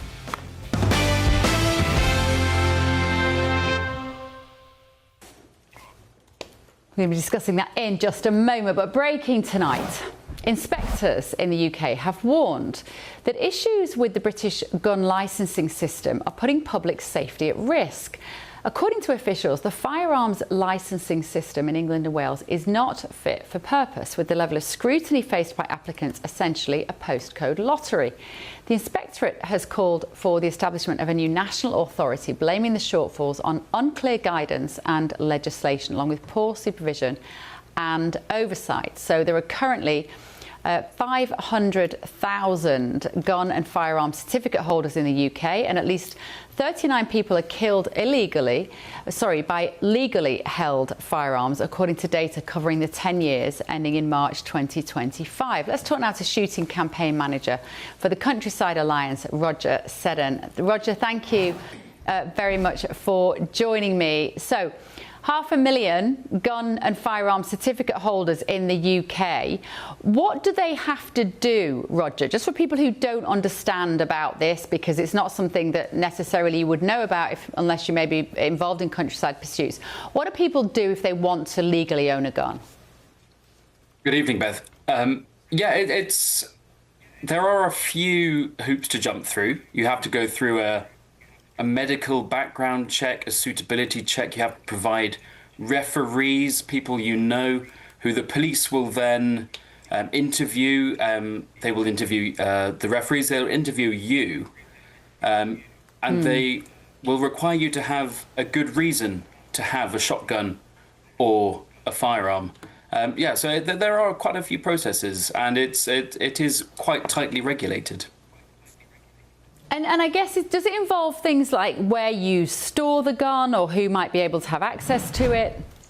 Absolutely. The police will inspect your security arrangements, and they will want to know exactly who has access to your house and to your storage arrangements as well.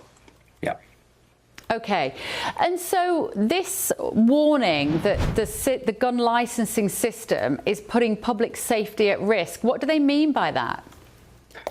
It's all around who actually has oversight of firearms licensing in England and Wales. At the moment, we have a really muddled system of 43 autonomous chief constables who individually have they look after firearms licensing in their county, and they are not answerable to anyone, really. So they interpret the law in different ways, which leads to cracks in the system, because say you live in Suffolk, you might have one interpretation one chief constable who says, yes, I think you're all right, you pass the suitability check. But then over the county boundary in Cambridgeshire, the chief constable might take a different view. Even though the law is exactly the same, it's being interpreted differently in different regions in the UK. And that's why we want to see a national body that has oversight and consistent application of the law. Because the law as written is quite effective. We really don't see many breaches and we don't see many occasions of guns getting into the wrong hands. And of course, it's in everyone's interest, be you a shooter or a member of the general public. It's in everyone's interest to keep guns out of the wrong hands. That figure of 39 people killed over 10 years by guns which are legally owned. I mean, I'm sitting here in America, you know, they can only dream of such a statistic. You know, like you say, we do pretty well in this regard. This might be pressing you on something you don't have the detail on, Roger, but those sort of 39 deaths, is there anything that unites those cases? Are there any parallels or patterns amongst those? Is it younger people who legally had guns, for instance, or mental health issues or that were missed in the process?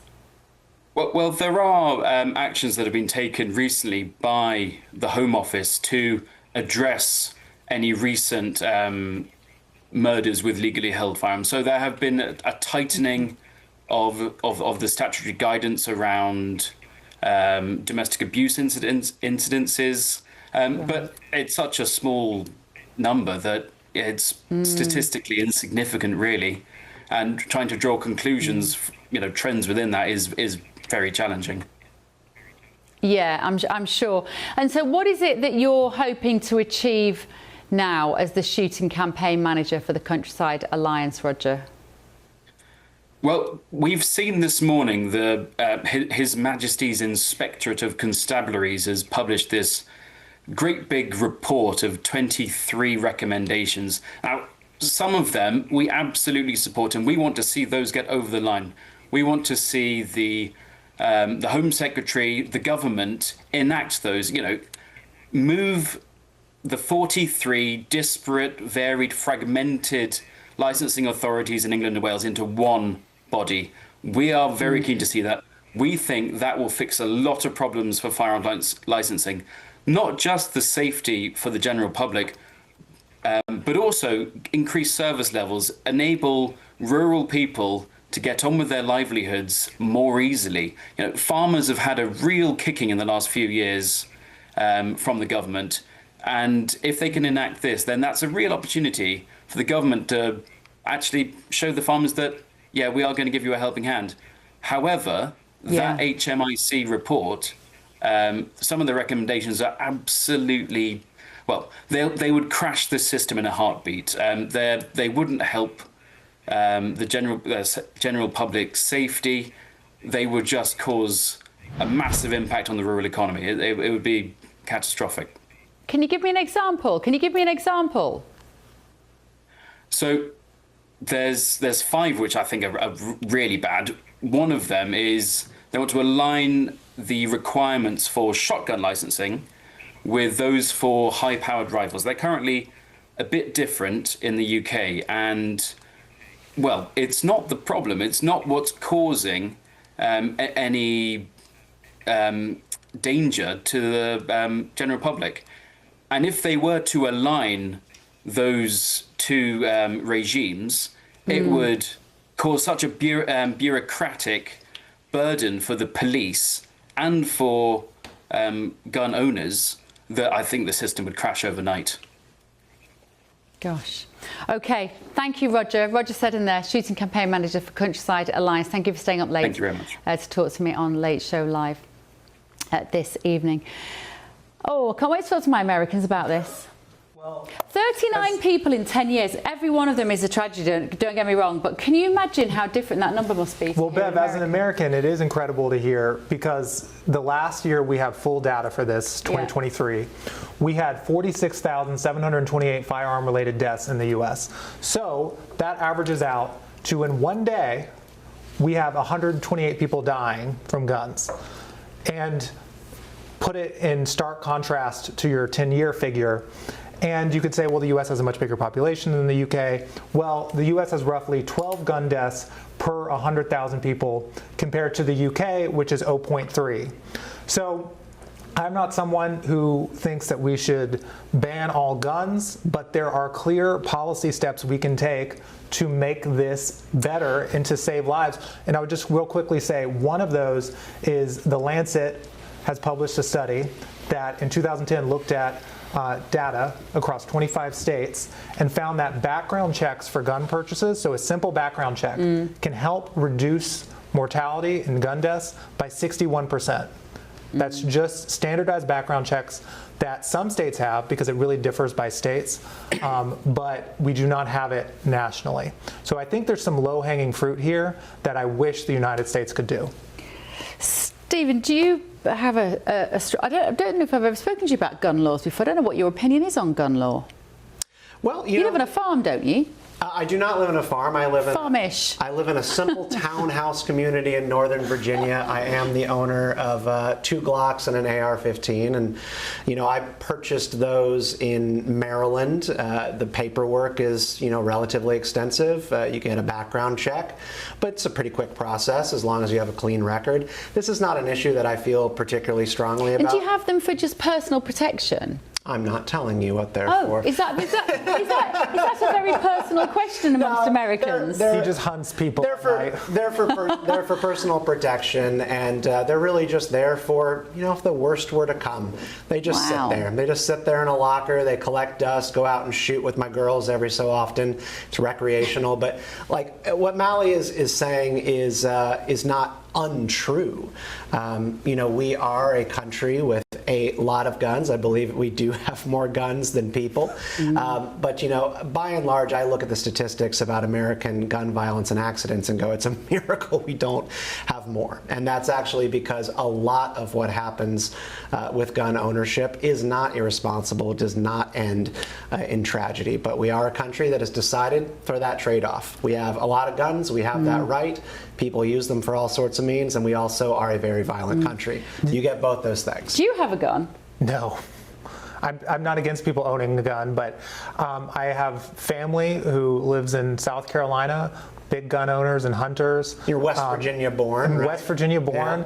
Yeah. So a lot of my extended family has guns, but my good old MS Now watching liberal family does not own a gun. And when I go out and get shots with the girls, I'm getting shots at the bar with you. Yeah. Is my shots with the girls. Is there a very clear political divide in this country on guns? The number one political indicator. Well, there's got to be, Go ahead. Well, I'll say, I think if you ask people, there's broad acceptance on 2 things, which is there's a right to own a gun, but we need reforms. Our political system prevents anything from happening. Yeah. But the number one indicator of whether someone is a registered Republican or not is if they own a gun. Boom. But I would say, yes. in terms of looking at the Democratic Party, and this is just from my experience at gun clubs, ranges, so this is somewhat anecdotal, but I believe that this would be backed up, is that when it comes to not owning guns, you are talking mostly about white affluent liberals. Gun clubs and gun ranges have a very large, usually black membership and population. Black gun ownership is quite high, and there is sort of still a spirit within that subculture of the right to self-defense because of a lot of different historical precedents in the United States. It's really just affluent whites who have sort of foregone this idea of having weapons in their own home. And is it a myth that you can just walk into a supermarket and buy a gun in some states? Depends on the state. It would be a crime, and not the supermarket. There are gun stores. There's one right around the corner from my house where I could buy just about any beautiful firearm I might want, but there's going to be a paperwork process. There's going to be a background check. Right. And there still is paperwork if you are receiving a gun from a family member. So you still have to actually, when you receive a gun inherited from a family member, when my South Carolina grandfather died, I received his handgun. I still need to actually do paperwork in order to log that with the state. And there's a lot of, it depends on the state. In there's things called like the gun show loophole. There's loopholes when it comes to if a business sells you the gun, they're an official business, and then they sell the gun again. So it really depends, but it's a patchwork because each state has different laws here. There are federal laws, but the state you're in really depends on what the process looks like. How interesting, because that's not dissimilar, therefore, to the people who were complaining about the UK, that they need it to be centralised in order to make uniform rules across the board. A spokesperson for the Home Office has said, the UK has some of the toughest firearms laws in the world. We've taken significant steps in recent years to strengthen firearms licensing, including publication of robust statutory guidance for police, the introduction of mandatory medical checks, new national training for forces, and increases in firearms licensing fees. We will work closely with policing partners to consider the report and take forward any further action that may be required to strengthen firearms controls and keep the public safe. Thank you very much. Right, let's take a quick look at some of the other main news here in America tonight. President Trump signed an executive order today renaming Lake Ontario as Lake America. Now, this is following an escalating trade war with Canada. However, the change will only apply in the United States, as Canada cannot be forced to follow the renaming. Peter Cullen, the actor who voiced characters in Winnie the Pooh and Transformers, has died at the age of 85. His agent and family have confirmed. Cullen first voiced Optimus Prime in the 1980s TV show The Transformers and its spin-off film. And finally, the magnificent, the wonderful, the articulate Caroline Leavitt has marked her final day as the White House press secretary today. She was the youngest person to have ever held the role at 28 and the first to give birth whilst serving. Her replacement has some very big shoes to fill. We do not know who it is yet.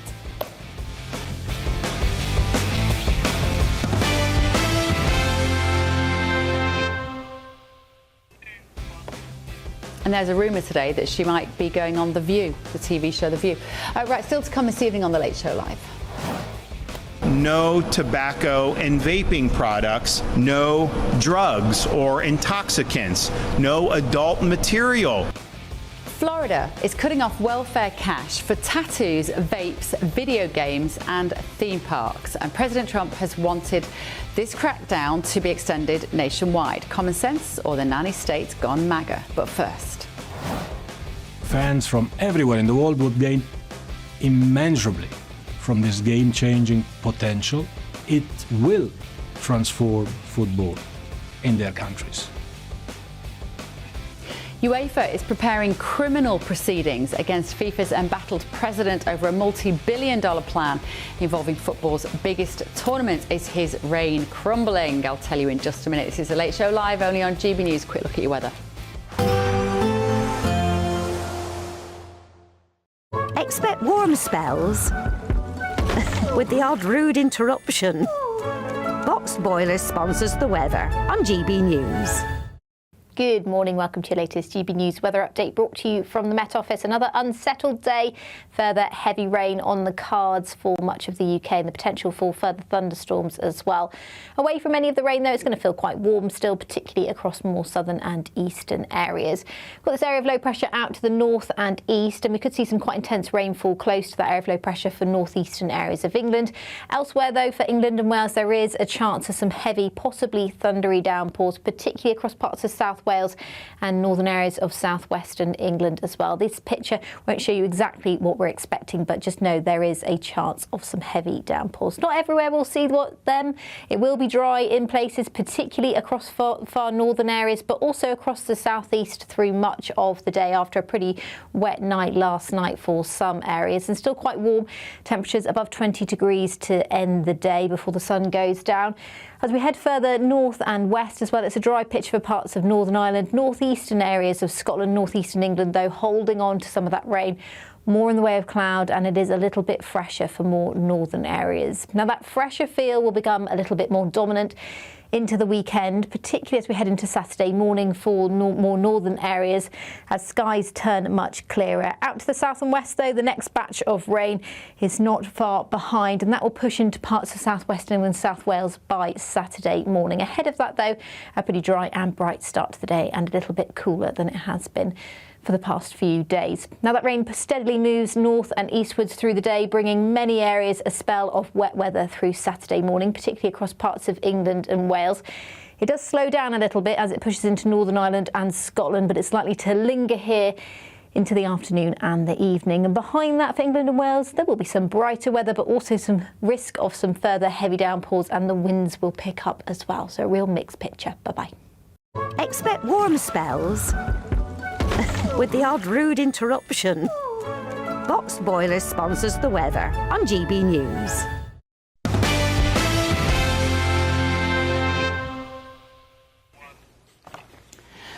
UEFA is pursuing legal action against FIFA and its president Gianni Infantino over its abandoned plan to sell off stakes in the World Cup and other competitions to private investors.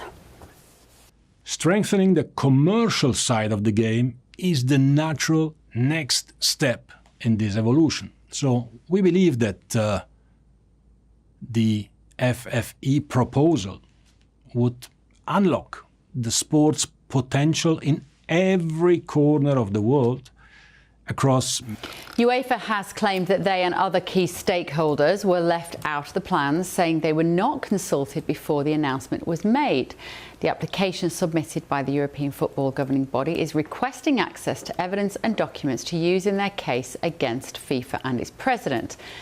UEFA also claimed in its application that Infantino engineered the plan to enrich himself and potential private investors, claims he has denied. With me now is former United States professional soccer player, friend of the show, Jessie Bradley. Jessie, thank you so much for joining us. I keep thinking this story is going to go away. It's not going anywhere, is it, Jessie? No, and Bev, we're not talking about England's third place victory over France or the match in Mexico.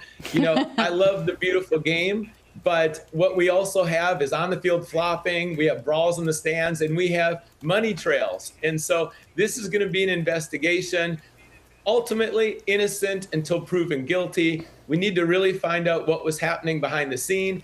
But when you say FIFA, there's a history of controversy and racketeering and laundering. So is there financial mismanagement here? There's certainly a lot of money. Football is a business. FIFA made $15 billion in the World Cup, by the way, twice as much as the previous World Cup.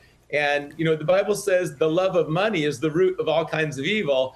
And I also love what Solomon said, that a man of integrity walks securely. So if there's nothing to hide, then you can have transparency, and Infantino won't lose any sleep.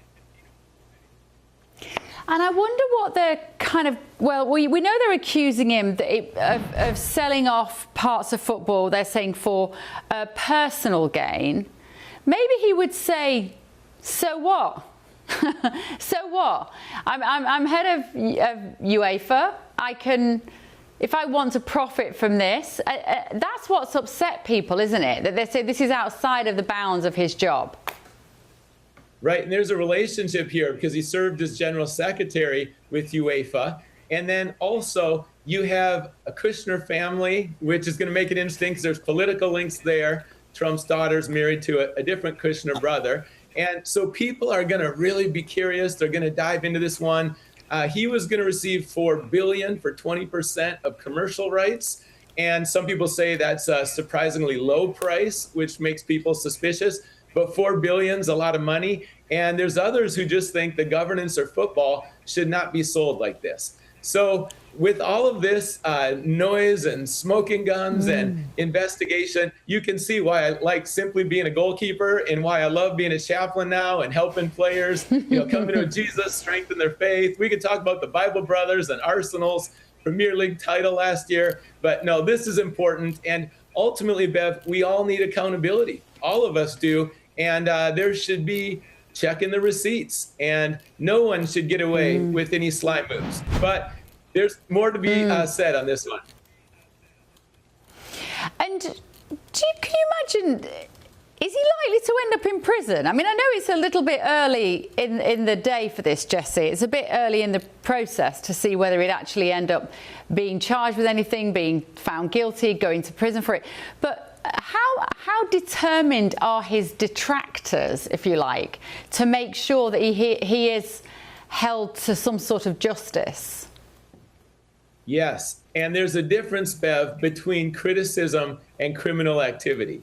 And there's always going to be criticism of leaders. That's true on every level. But criminal activity is stepping over another line.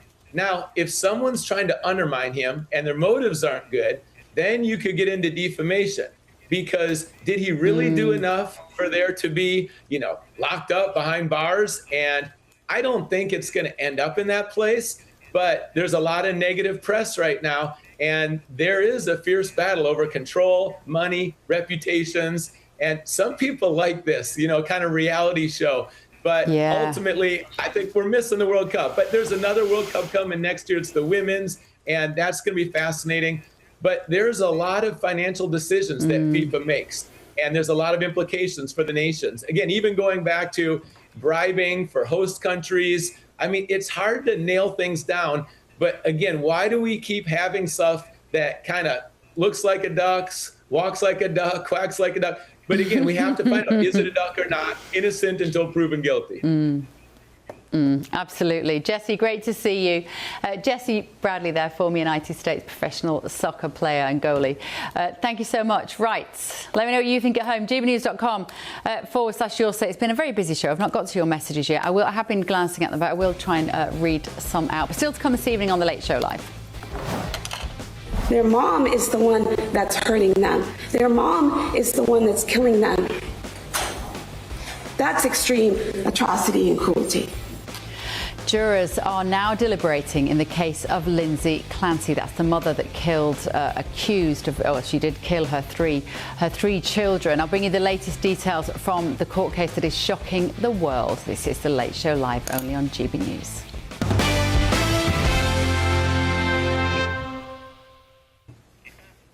Right, so have a look at some of the stories from inside tomorrow's newspapers. Andy Burnham is being urged by police chiefs and road safety campaigners to introduce alco-locks for repeat drink driving offenders. So alcohol interlocks, known as alco-locks, are devices that prevent a vehicle from being started or driven unless the motorist passes a breath test. The letter sent to the Prime Minister includes data showing alco-locks can reduce reoffending by up to 70%, and polling around 82% of UK drivers support their introduction. Now, this comes after the Department for Transport announced that it would not mandate technology to ease the installation of alco-locks as part of a review into required safety features for new cars. Gentlemen, let's talk about this. Right.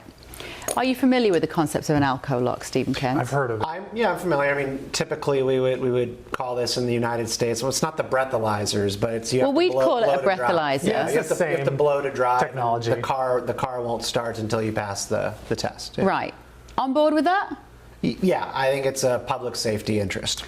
Well, interesting we have this topic. I'm going to caveat with my parents are okay, but just last night, my parents were driving home from dinner, and a car came directly at them, hit them, and their car went off the road, and then the other lady's car was totaled. My dad got out, and the woman was basically incapable of talking. She got into the car piss drunk. They had to get police there. Very British phrase. You've just sworn on live TV. Apologies if you're offended by that. Sorry about that. But we had to have speaking the lingo. They had to have police come, and they eventually her husband came and helped her get home safely. But she was so drunk that she ran into my parents' car. Gosh. Like directly head on. Thank goodness they were all right. Yeah, and they're completely fine. And my thing is this: obviously there shouldn't be locks on every car making you do breath tests. But there will be. But there will be. I hear you. But if you have driven drunk and that was proven in the court of law, you have lost your privilege to drive a car without using this kind of device. Put in there by the court system. Yeah. It's put in there by the court system. But, I can tell Bev is boiling here because the nanny state, the plan to control us all and to not allow us to stay and have our own lives. But They are in California. They are trying to attach speed controls to cars. Of course they are. So there have been measures explored to make sure that you cannot. I think the EU actually already has this in effect, where cars that are operating on city streets by the year 2030 are not going to be able to go over a certain speed limit. Funny that 2030 keeps coming up time and time again. It all leads back to the UN. The 15-minute cities. Sustainability goals. It's all there. I mean, none of this comes as a surprise to me. None of it. This would be an odd hill to die on, right? Oh, the motorist. This would be an odd hill for you to die on. You know, the only reason that you feel like that is because you are American and you are free to drive your big gas-guzzling, amazing cars, and you can park them on the road. Are we still talking about the breathalyzers, though? It's about the war on the motorist, and this is where these incremental... It's the war on the drunk people. It's actually a war on the car. Okay. Is how I see this. And British viewers, I know you can feel me on this, having just been back in London for a couple of weeks, the difference between driving your car in England and driving your car in this country is black versus white. It is profoundly different. You drive your car here with a clear conscience, you're not being surveilled. I got home to several tickets, parking tickets, or I'd gone the wrong way, not the wrong way down the street, but I'd gone down one area. We might need to install that one for you. I'd gone down, you know, a little bit of a road that is now part of our low emission zone at the wrong time of the day when the timings on the post are very difficult to read as you turn the corner. It is metastasizing into the mind of the driver in the UK, so you just don't bother. You just think it's not worth having a car. And at that point, the globalists, all driving along on their bicycles, are delighted. But there are also weird driving. I mean, I don't think it's as bad as the UK, but there are weird laws when it comes to driving in the US, depending on the city you're in. In DC, depending on where you are, you can't turn left, and in the areas where there's heavy prostitution, you can't turn left multiple times because they think that means you're steering for prostitution. No. I'm not joking. So we haven't got that one yet. It's only a matter of time, I'm sure. But yeah, should we bring in London on this? I can imagine Jonathan List just had his head in his hands and I said the word globalist. I did. Because I knew you would do. But Charlie, the war on the motorist, Charlie, is so tangible when you are in the UK compared to here. Do you understand my reservation? As much as I resolutely condemn drunk driving, and particularly repeated drunk driving, which is probably an issue of addiction as opposed to a driving problem. Do you know where I'm coming from? That I worried. This is the first nail in the coffin for us. Totally. Look, I agree with Mally. Look, if you are caught drunk driving and if you cause a crash or if you're irresponsible and, or worse, then, you're convicted. You shouldn't be driving again. But, we have obviously different people who have different tolerances that are able to go about their day perfectly normally if they've had a pint or two at the pub. And I think this isn't just an attack on the motorists, it's an attack on rural communities, actually, because, if you live rurally, you go down your local, you've got to support your local pub in the countryside.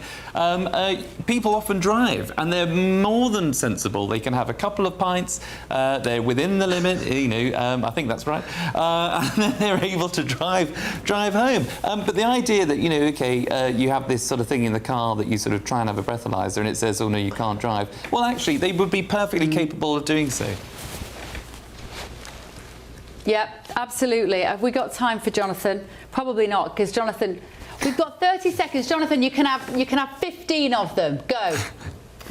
I am a motorist, Bev. I think that our drink drive limit's about right. I think that it could probably be a little bit higher in rural areas. That doesn't bother me too much, provided you're not like absolutely hammered or anything when you're driving. And I think that if you are, if you've been convicted, then I don't see the problem with an alcoholic, especially. I did it, Jonathan. Let's stop talking on time. Right, more to come the next hour, including this.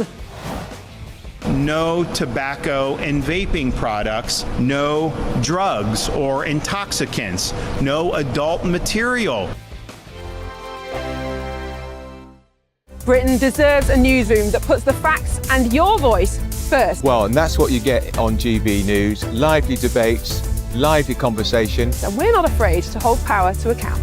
And each other. So join me, Andrew Pearce. And me, Miriam Gates, for Britain's Newsroom, weekdays from 9:30 on GB News. Bold. They are under no illusion. Brave. Are you a human trafficker? Boundless. I've had enough of the nonsense, and I'm not afraid to say it. Don't get us on the BBC. Every weeknight, I tear through the headlines. The smell of gasoline. Should we be worried about it? From Westminster madness to cultural war chaos. What I'm going to do now is they are throwing things out the car as we speak. Get ready, Britain. Here we go. Patrick Christys tonight, weeknights from 9 p.m. only on GB News, Britain's news channel. From the school run to the home run, watch a new show for all of Britain. He can say whatever he wants. A straight talking show where all voices are heard. And, you know, when are we going to stop talking about smashing the gangs and actually do it? With the stories that matter from every part of our country. There's a bit of a crash landing there for your Chancellor. Bold, fearless and standing up for you. That's me, Martin Daubney, 3 p.m. till 6 p.m. weekdays here only on GB News. The People's Channel, Britain's news channel. From court mornings to warm family brunches, from football to tennis in the car, in the kitchen. GB News Breakfast is there with the stories you need and the conversations that matter. Anyway, let's talk business. Well, it has been a historic night in British politics. It's astonishing, isn't it? We're here again to start your day just right. GB News Breakfast. Every morning from 6 a.m. Only on GB News. Britain's news channel. Britain is not just a geographical expression. We are a people bound together by history and culture that are distinctively British. Join me to celebrate our music, theatre, artworks and literature which we can explore and enjoy together. Everybody's welcome. Sunday with Michael Portillo. Every Sunday at 11 a.m. on GB News, the People's Channel, Britain's news channel. Some people enjoy lazy Sunday mornings, but not me. What's the truth of the matter? So that's a very live question. Would you support him if he waters down these plans? Before the spin sets in, I'll be getting to the truth. This is personal. No soft questions, no easy answers. It's one thing if the state has rules in this country. It's another thing whether the police and others actually police them. Setting the agenda and holding those in power to account. You can't really blame her if the system is set up this way. You will not want to miss it, trust me. The Camilla Tominey Show, Sundays from 9:30, only on GB News.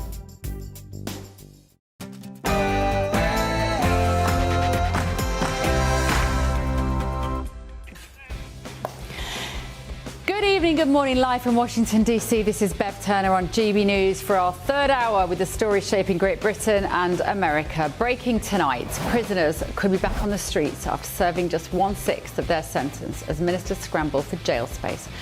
What is the point of sentencing them in the first place if they're going to be let out so soon? Former Conservative MP Louise Mensch told me this earlier. Just imagine that somebody got into your house and burgled it, ransacked it, and he gets a year in jail.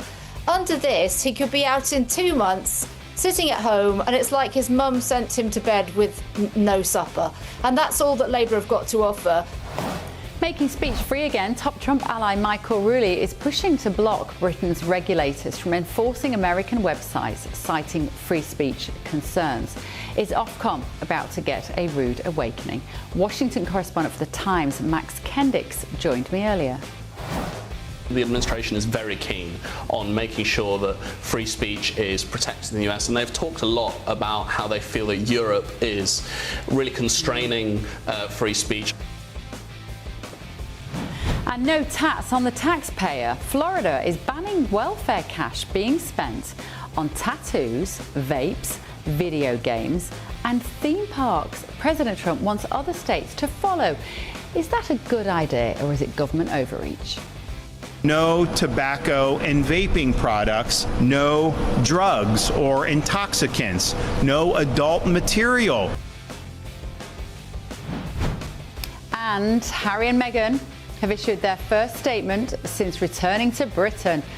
I'll reveal who their latest target is shortly.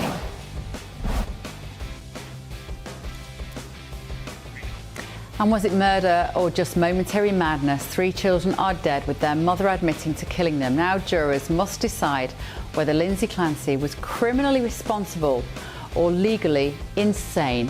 Which way do you think they will go? Their mom is the one that's hurting them. Their mom is the one that's killing them. That's extreme atrocity and cruelty. Terrible story. This is The Late Show Live. I'm Bev Turner.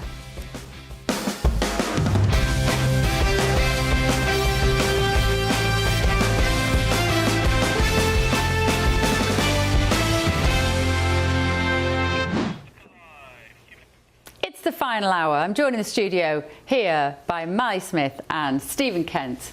It is so nice to have you boys in here tonight on my first night back. What a lovely evening.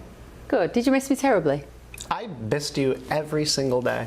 It was such my queen. I was so tired of the boys. Yeah. All these British boys. I was going to say you're my queen as well, Mally, but let's not go there. Don't make me call Ofcom. And in London, we've got Charlie Rowley and Jonathan Liss. Good evening, gentlemen. Thank you so much for staying up late. As far as lefty gays go, I just thought that I was your favourite. I'm kind of hurt. Well, Mally buttons. You wait for one lefty gay and then two come along at once, don't you, as well? Come on, Bev. No, we have a past. Come on, we've known each other for years. We have history. This is true. We have history. I'm just a new fling. Although you're just my fling. But can I just say that our audience, in terms of our audience liking our lefties, you're up there, Mally, as one of the most popular ones, one of the more popular ones. I hate him. But John, you two have history as well. But Jonathan Liss, you're desperately unpopular with our audience. But we love you being here because we need you. You say that, Bev. But a woman on the tube last week, she told me how much she loved me, and she said that she stays up till 3 in the morning sometimes when she should be sleeping just to watch me. So if you're out there, I don't remember, I think you told me your name, but I'm watching you and I'm doing this for you. She's deluded. She's delusional. She's absolutely deluded. Oh, shut up, Charlie. also, I love Mally, but, you know, I'm more prepared to have a fight than he is, so fair enough, you know. Why does everyone love on Mally? Hang on, can we just say, are you sure it's the woman that's delusional and not Jonathan that's delusional with that story? Did it really happen, Jonathan? I had a friend with me in the carriage, and he's going to tell you exactly what he heard. You've got friends? You've got friends? Oh. The lady on the tube. This guy. Right. Get some better material, babe, honestly. I could say the same about you in that shirt. I think that shirt needs new material, darling, not me. This is a great shirt. What's wrong with you, Charlie? What's wrong with you? No wonder she's up until 3 a.m. No wonder she's up until 3 a.m, this woman, looking at that shirt. She can't sleep. I don't only wear this shirt. She's in a daze. She's in a daze looking at that pattern. Okay, moving swiftly on. Right, I have to give you a GB News alert this hour, which is a bit like breaking news, but it's not quite breaking news. We have a hierarchy of breaking news. It's an alert anyway, which means, look, there we go. It's a GB News alert. Ta-da. Right, Florida, with this man, Ron DeSantis. Florida has become the first state to impose limits to prevent people from spending their benefits money on non-essentials. I think our viewers are going to love this story. So while announcing the measures, Ron DeSantis gave some examples of items on the list that they will no longer be able to buy with a preloaded card with their benefits on it. Have a listen. No tobacco and vaping products with EBT cards and TANF grants. No drugs or intoxicants with EBT cards and TANF grants. No adult material. You can get adult material on the gas station. No video games, entertainment tickets, theme park subscriptions. No tattoos. No tanning beds. Other, more luxury services. No fortune-telling services. Oh, I love Ron DeSantis. I know he hasn't always been popular with the Republican Party or with President Trump himself, but everything that he does, I'm on board with. And he said that the move is to ensure that benefits are going to those who need them the most. The Trump administration has said, actually, we agree with this and that other states should follow suit. Mally, this is a wonderful world I want to live in, where you can't get a tattoo on the state. Let me say, I agree with this. I think it is incredibly sensible. What a Clintonite you are. I think it's incredibly sensible to not spend taxpayer dollars on a tattoo parlor or going to a theme park. It'd be a hell of a day, though, if you did them both in the same day. Get a tattoo, then go to the theme park. It was actually theme park subscriptions, I noticed. People do it all the time, man. But let's also be clear. that the Trump administration and DeSantis are trying to lift this up as their policies when it comes to helping folks in poverty and their policies to combat fraud. It's just good government. But let's talk about Trump's actual policies when it comes to Why don't we talk about food DeSantis insecurity. in Florida? President Trump, and one of the reasons he is so incredibly unpopular, his approval is in the high 30s. Soon, he's going to have more felonies than he does approval points. And the reason is because his Trump tax cuts kicked 4 million Americans off SNAP. That is the food assistance that makes sure that Americans don't go hungry. How is this and your because response of that, to limiting people on buying porn at the gas station? What are you doing? And because of that, 13.7% of Americans are going hungry. That is Trump's policies when it comes to poverty and helping those in need. Are you sure they really needed that money? And, well, yes, because the number of food insecure Americans are the highest it's been in 10 years. Yeah, but you do like food in this country. Maybe you don't need quite as much food. And then second, when we talk about fraud, this is complete BS because the billionaire class would like you to think that taxpayer money is being wasted on all of these things, and it's contributing to our debt, and that's where all the money is going. Mally, President Trump pardoned a Florida billionaire, Philip Esformes, who was responsible for billions of dollars of Medicaid fraud. Oh, this is a massive tangent. Right, I'm going to stop you there. I want to talk about sunbeds. Because of that, $2 billion was wasted in Florida, and the taxpayer will never get that money back. That is such a tangent. No one gives a crap.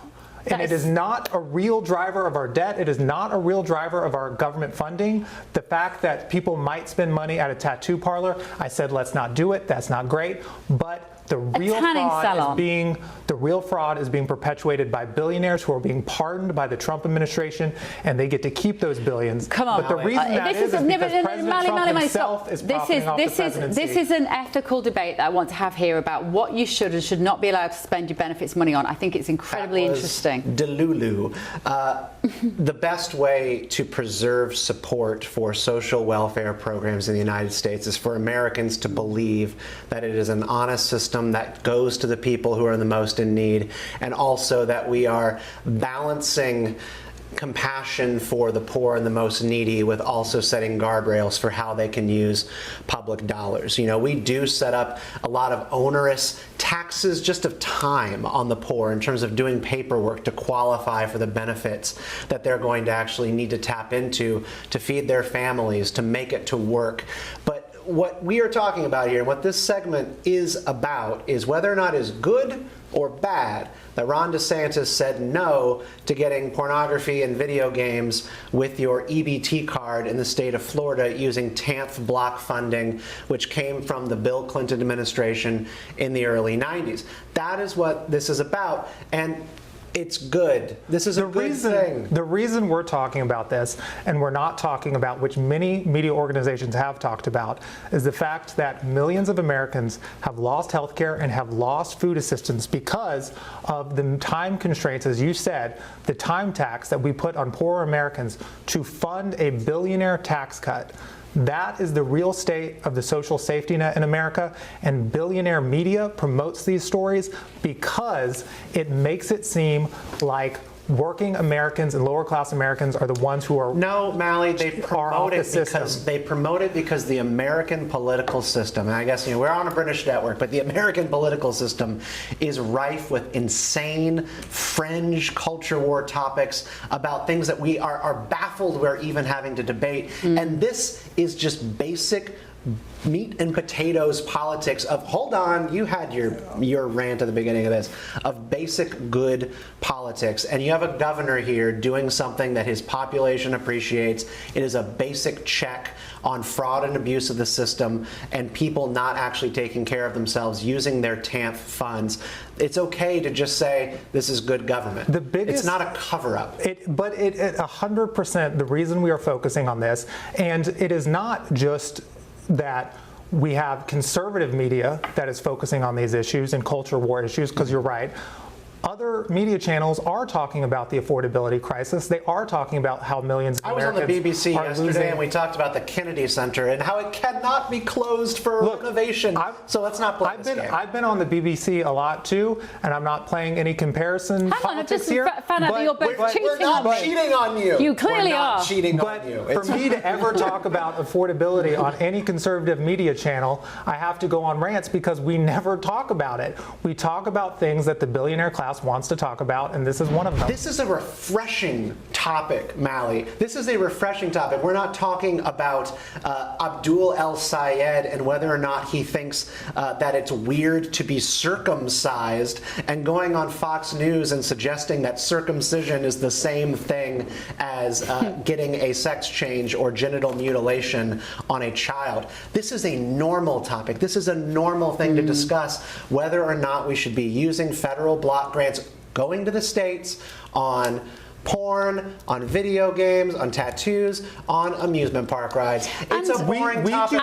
We do not have a ton of data that federal money is being spent on that, but we do have data fine. that It doesn't millions have of to be Americans rampant to have that rules. Let me just millions tell you of what our Americans viewers are losing saying their then, SNAP 'cause- coverage, and the reason they don't want to talk about it is because it's politically unpopular to President Trump, and it is something the billionaire class does not want to talk about. Jimmy's got in touch at home and says a non-essential list is just common sense. Well done. So therefore, there's no chance of it happening in the UK under Labour. This is what Mitchell said. It sounds a lot like a social credit system, Bev. It is not a social credit system. I don't even know what that means. Yeah, What are we but talking about? Social credit system, like, you behave. It's Chinese. Like you behave in a certain. You do bad know what way. that is, get don't you? Reported by your neighbors, and then you're not able to access things like a loan based on you're a smoker or you said a bad word in public. Like that's the social credit system. But this is not that. Now we do have really heated debates in this country about what people can use their welfare dollars, their EBT, SNAP cards on. Soda is like one of the more normie things for us to argue about. Whether or not when you're using your EBT benefits, your SNAP benefits, if you can go to the store and you can get milk, bread, cheese, and also Coca-Cola. And there's a conservative argument that says, y'all, the poor are also allowed to enjoy Coca-Cola. It is a value. It is a drink that you can have with your dinner. But is it healthy? Of course not. But that doesn't mean that like the poor are supposed to never have access to a luxury item or an enjoyable sweet, a chocolate or ice cream for your children. I happen to think that poor kids should be able to have ice cream too. But of course the question is that all you're feeding your kids? Are you just going and getting Cheetos from the gas station? There's of course... With your porn? Yeah, with your porn. But this is actually a technical problem here. This is, again, the boring subjects that Mally doesn't want to discuss. There's a technical problem here with implementation, which is that there are outlets, Walmart, gas stations, that sell many of these things, ranging from tobacco items to alcohol to pornography, all within 4 walls. And you have to have a way to actually block this in the payment system. And that actually is a technical problem that the state of Florida and other states have to overcome. One of our viewers. Topics. Hang on, I would love listen. to talk about Medicaid One of our expansion. viewers. SNAP One of our cuts. viewers. You don't want to talk about. Gentlemen, millionaires. You don't want to talk about Every anything time. that's negative to Trump or affordability. Shush. One of our viewers, Pseudo Mass, has said, sorry, Mally, there is no billionaire class. Billionaires, a lot of the time, come from nothing, mate. He said, tell he's English because he puts mate on the end of his sentence. Well, that's just not Hard true. We work have a as they lot of employ inherited people around billionaires. you and make the country you live in more wealthy. What is your problem with billionaires? He says. Let me ask London about this. So I wanted to have this ethical debate about whether the government, when they're handing out benefits, should be able to tell you what you can and can't spend them on. I mean, obviously, we have a slightly different system here. What Ron DeSantis is talking about is a loaded credit card, debit card, effectively, which has like a sort of, we have Revolut in the UK. I think you have the same thing here. So it's loaded with the amount of money you can spend it, and it now won't be able to buy certain things. Charlie, good idea or bad? Well, I think people will be watching this debate and asking themselves, WTF? where's the fairness? Yeah. Because it's about fairness. This is taxpayers' money. This is not government's money. These are hard-working people that get up at all hours, that work 2 or 3, maybe 4 jobs to try and make ends meet. The government taxes them, and they don't want that tax then to be going on someone who, OK, has fallen on hard times, but that tax should be used to support that person, get back into work so they can stand up on their own 2 feet, not to enjoy necessarily a lifestyle of being able to, get porn on the back of, the taxpayer, or so that's those people can go and buy what they want. I don't mind people getting tattoos or smoking or drinking or having a good time, but if they're able to earn their own money and enjoy their own lives, that's the best way to support people through work. You're such a Tory, Charlie.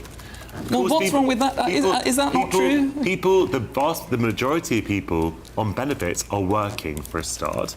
And I just don't think that the migrants that come into this country that get benefits, they are not working. No, we are, because that's part of the problem. Benefits in general. Exactly. Everything's about migrants. And there was a story last week where migrants that come into this country, they're given a card similar to that benefit one that we're talking about in the US, where it costs for a hard-pressed family in the UK, if they wanted to go to, I think, about 20 attractions in the UK, it would have cost a family per ticket about 340 quid. For a migrant that's come into this country, that's not been processed, we don't know who they are, where they've come from, it would have cost them 30 quid. That is completely unfair. The fundamental point is that it really benefit claimants are human beings, and we don't necessarily need to infantilise everybody or lecture or be paternalistic and tell them, like with good Victorians, what you can and can't spend your money on, and you're not allowed to have anything that's vaguely unhealthy. And this sort of incredibly sort of punitive and sort of moralistic way that we sort of just try to talk down to people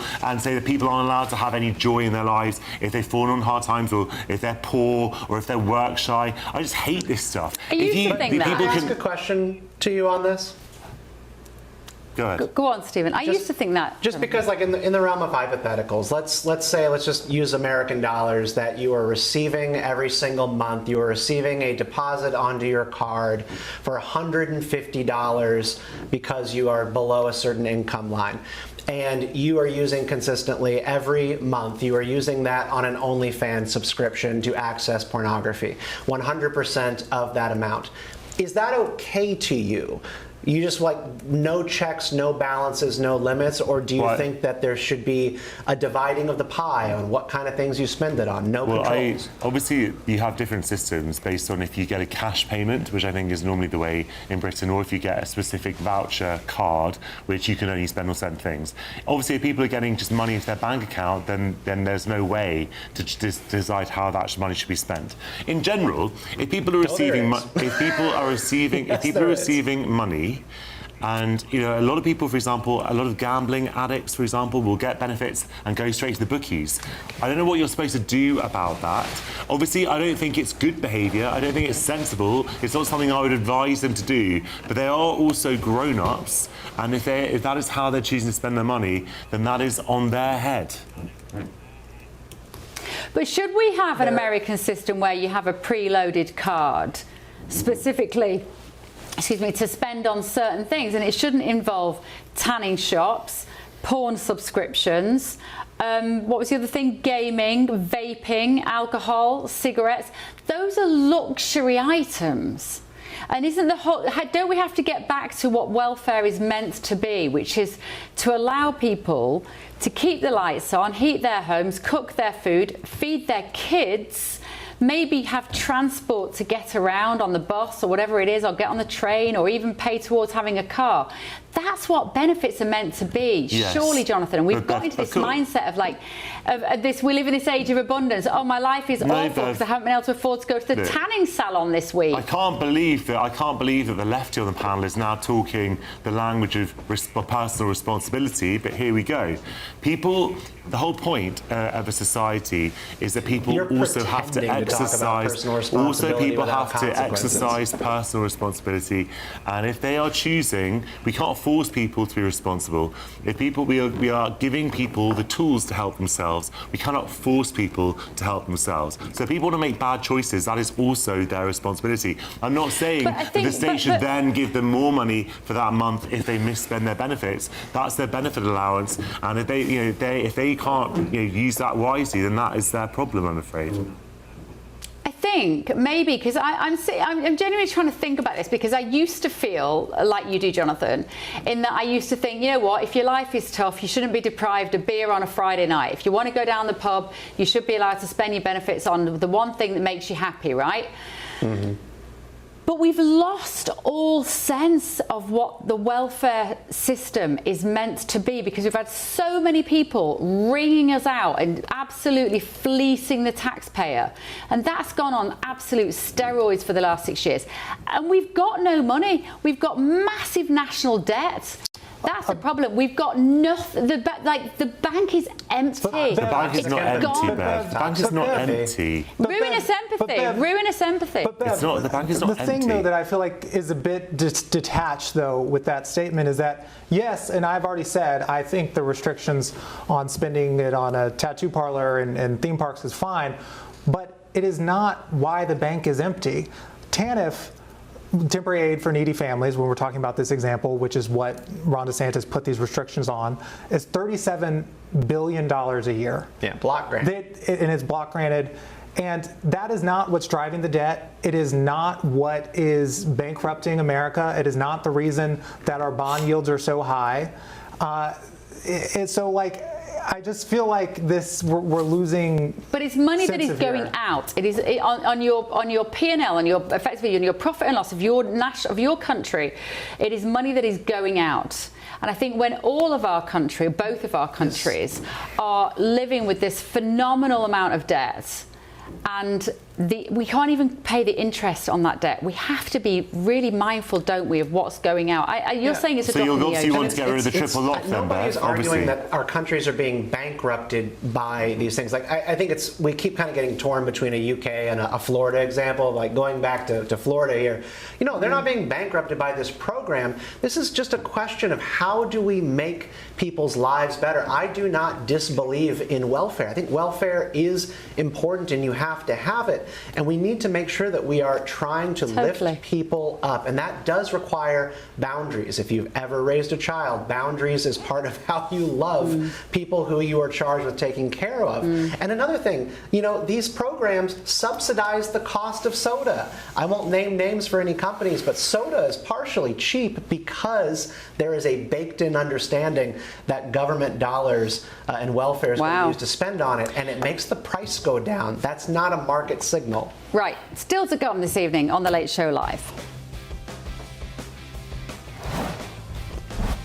Harry and Meghan, remember them? Barely touched down in Britain, and they've already found something to complain about. We'll reveal their latest target shortly, only on GB News.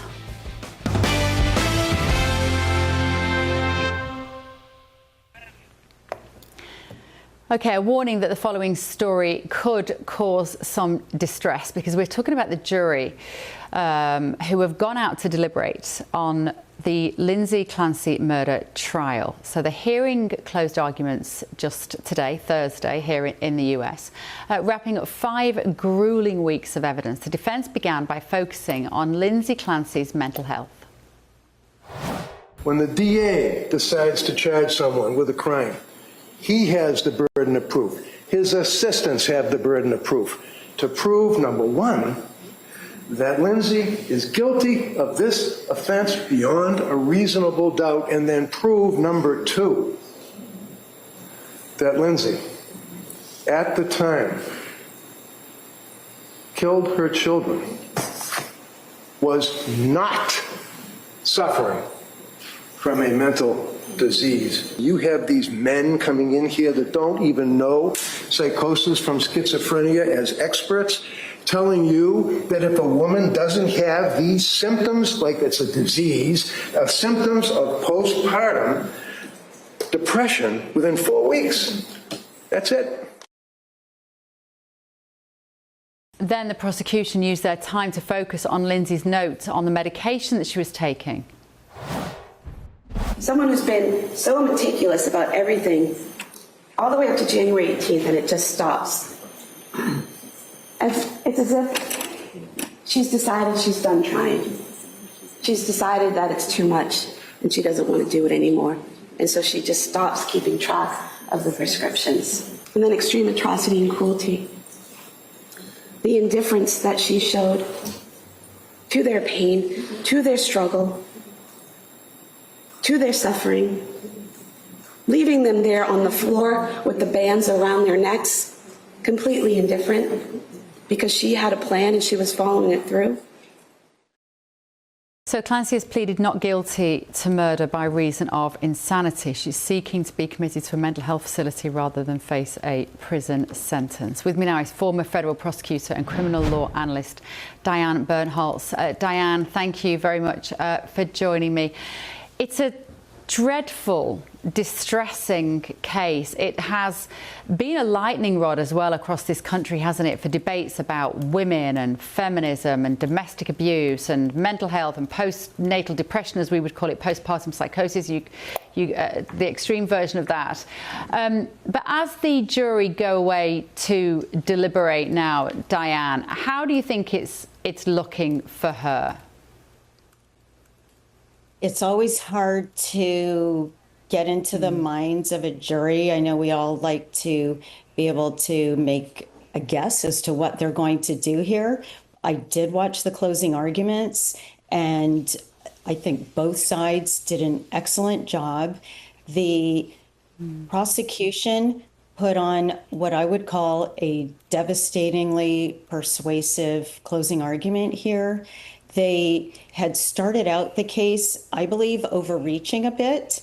And for example, when their position in the beginning seemed to be that her suicide attempt was phony and they were putting on some evidence about that, the defense attorney in his closing argument just hammered on that because the evidence supported a conclusion that this was not a phony suicide attempt, but the prosecution really had dialed it back by the time that the prosecutor got up and gave her closing argument today. And the prosecution here, because I believe they came across as more reasonable, they became more persuasive.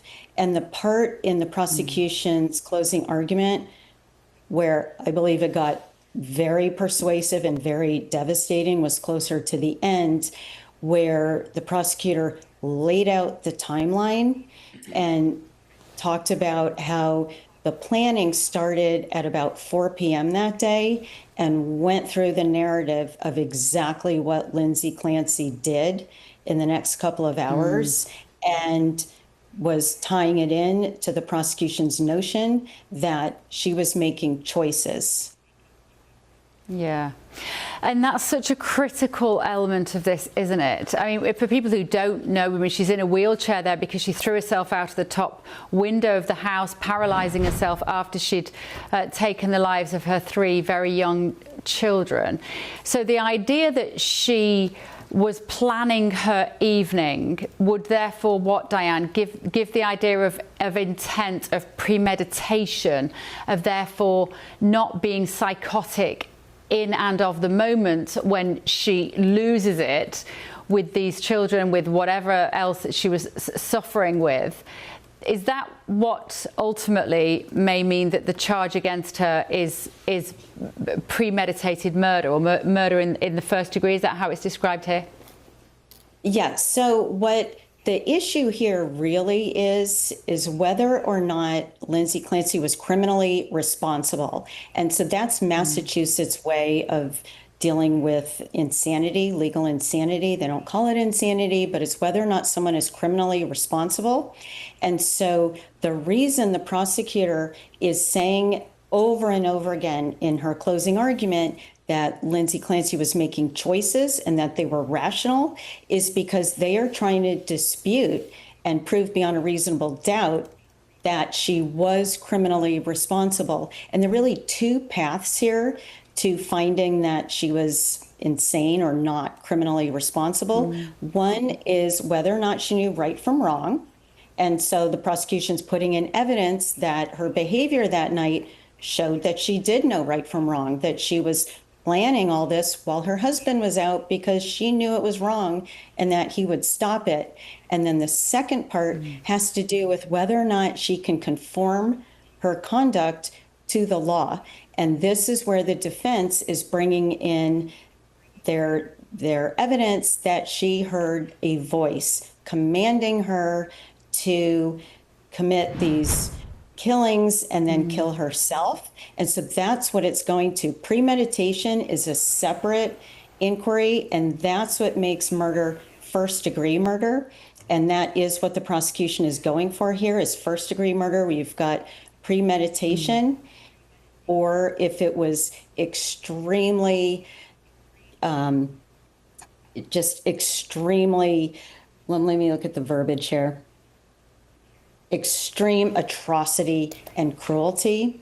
And if the jury finds that she was criminally responsible, I believe that they will find that this was a first-degree murder case. And what's interesting is that the judge instructed the jury on lesser included offenses here, and that was new. He also instructed on second-degree murder and on manslaughter. So those are options that are available to the jury here, in addition to first-degree murder and not guilty by reason of insanity.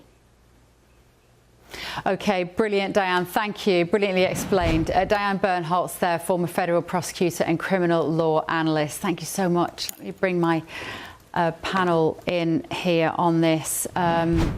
Stephen, what just talk to me about. I find this such a disturbing case.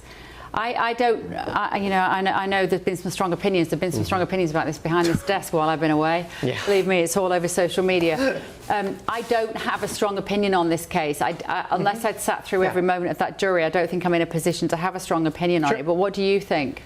Yeah, so I'm going to stick to you on this as well. You know, I don't have strong feelings, well, not strong feelings, strong opinions about this case. I follow where the testimony goes, where the arguments are going, and when we actually have a verdict, you know, I will offer a judgment on that, but I don't play sideline coach on criminal trials.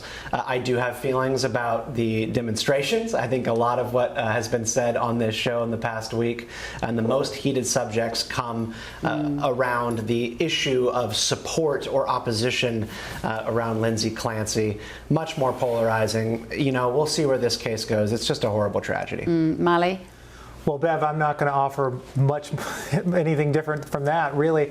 I think it's tragically sad. I mean, I think postpartum depression is real. But with that being said... This is psychosis. Postpartum psychosis. Yeah, postpartum psychosis. Which is different. But even with that being said, even if she had it, I don't necessarily think that means that to get out of jail free card, 3 kids are dead. It might mitigate something in the sentencing and where she spends her time and how that should look. But I definitely feel like there should be some consequences here. But again, I'm no expert at this. You're talking about asylum or death. I mean, that's kind of how this is going to play out, is the pursuit of capital punishment or life in an asylum.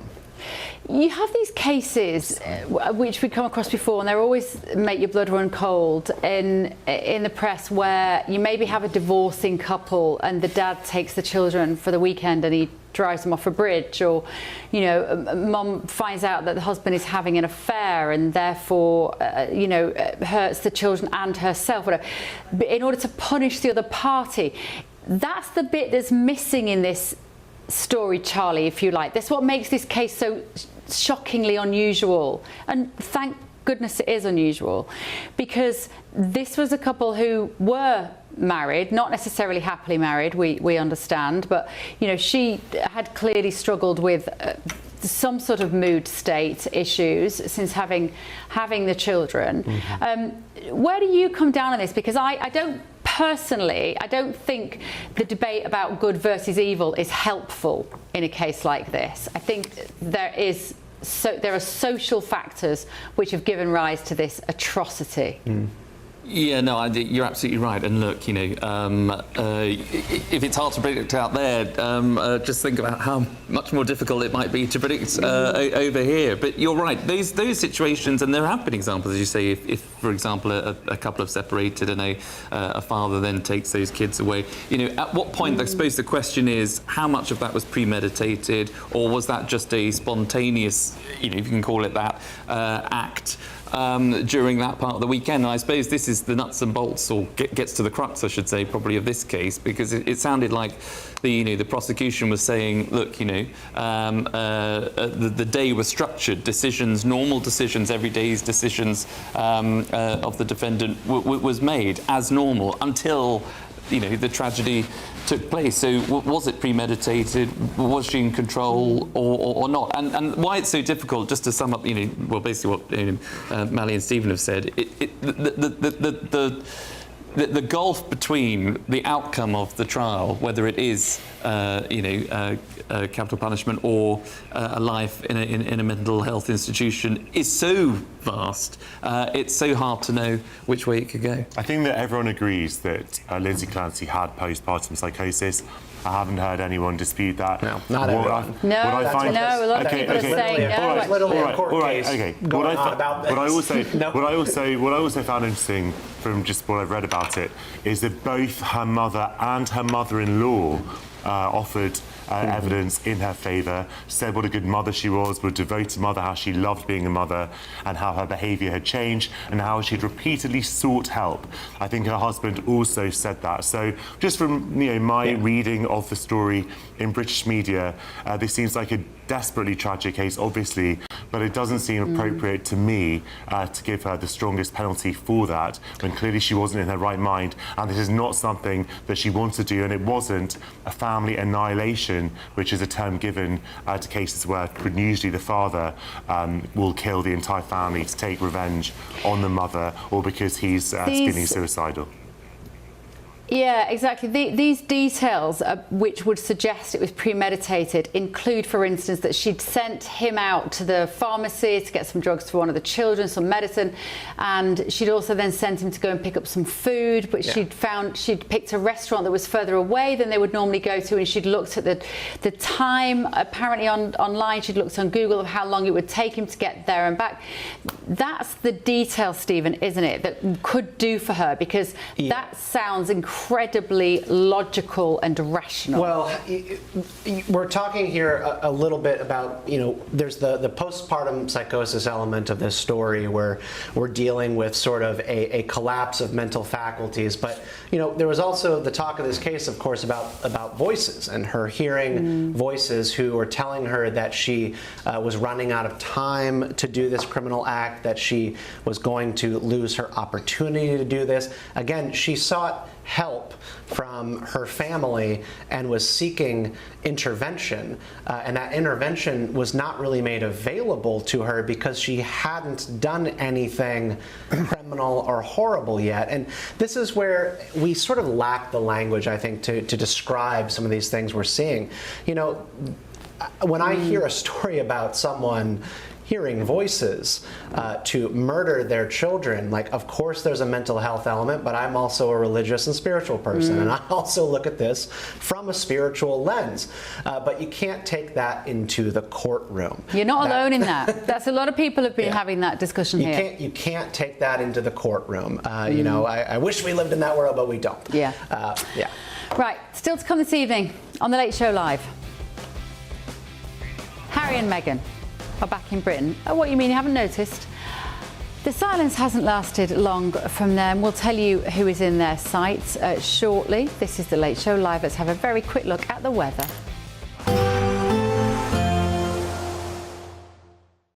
Expect warm spells with the odd rude interruption. Box Boilers sponsors the weather on GB News. Good morning. Welcome to your latest GB News weather update brought to you from the Met Office. Another unsettled day. Further heavy rain on the cards for much of the UK and the potential for further thunderstorms as well. Away from any of the rain, though, it's going to feel quite warm still, particularly across more southern and eastern areas. We've got this area of low pressure out to the north and east, and we could see some quite intense rainfall close to that area of low pressure for northeastern areas of England. Elsewhere, though, for England and Wales, there is a chance of some heavy, possibly thundery downpours, particularly across parts of South Wales and northern areas of southwestern England as well. This picture won't show you exactly what we're expecting, but just know there is a chance of some heavy downpours. Not everywhere we'll see them. It will be dry in places, particularly across far northern areas, but also across the southeast through much of the day after a pretty wet night last night for some areas, and still quite warm temperatures above 20 degrees to end the day before the sun goes down.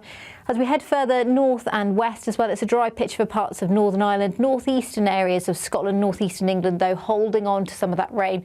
More in the way of cloud, and it is a little bit fresher for more northern areas. Now, that fresher feel will become a little bit more dominant into the weekend, particularly as we head into Saturday morning for more northern areas as skies turn much clearer. Out to the south and west, though, the next batch of rain is not far behind, and that will push into parts of southwest England, South Wales by Saturday morning. Ahead of that, though, a pretty dry and bright start to the day and a little bit cooler than it has been for the past few days. Now, that rain steadily moves north and eastwards through the day, bringing many areas a spell of wet weather through Saturday morning, particularly across parts of England and Wales.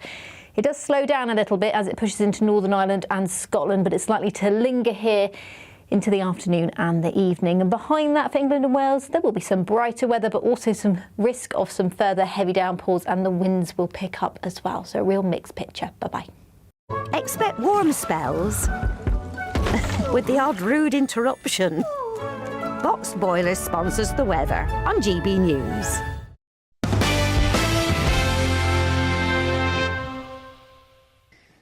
Prince Harry and Meghan Markle have condemned Meta's data extraction business model after the firm agreed to pay the £13 billion settlement in a child harm lawsuit. The Duke and Duchess of Sussex have been long-time advocates for social media safety. I mean, we always talk about, in the olden days, if your kids were under your roof, you knew what they were up to. At least they were safe, right? And now they can be in the next door room on a tablet or on a phone and can be going down these rabbit holes. Our kids are young. They're 3 and 5. They're amazing. But all you want to do as parents is protect them. And so as we can see what's happening in the online space, we know that there's a lot of work to be done there, and we're just happy to be able to be a part. She just makes me cringe so much. Surprisingly, Harry and Meghan weren't entirely satisfied with the settlement, saying the company only paid it to avoid yet another trial outcome that would force it into accountability. However, they did say the payout is a positive step for all those advocating for safer online spaces. With me now is journalist and podcast host Kinsey Schofield. Kinsey, what a pleasure to have you on my first show back after a little break in London. Right. Were you surprised that they have come out already with a political statement? I think they only landed in Birmingham earlier today, didn't they? I'm not surprised, but remind me, if and when Prince Harry settles his Cinnabale lawsuit, remind me to pull up that line about him settling to avoid accountability, okay? You keep me accountable and tell me to bring that back up if we see him settle that. But to give Harry and Meghan credit, child safety online is an important campaign, and some of these new protections sound very sensible. I think my issue is consistency. If you're going to accuse a company of exploiting children and users for years, audiences are entitled to ask why you continue giving that same company your content, your audience, and your business. They specifically condemn Meta's data extraction business model.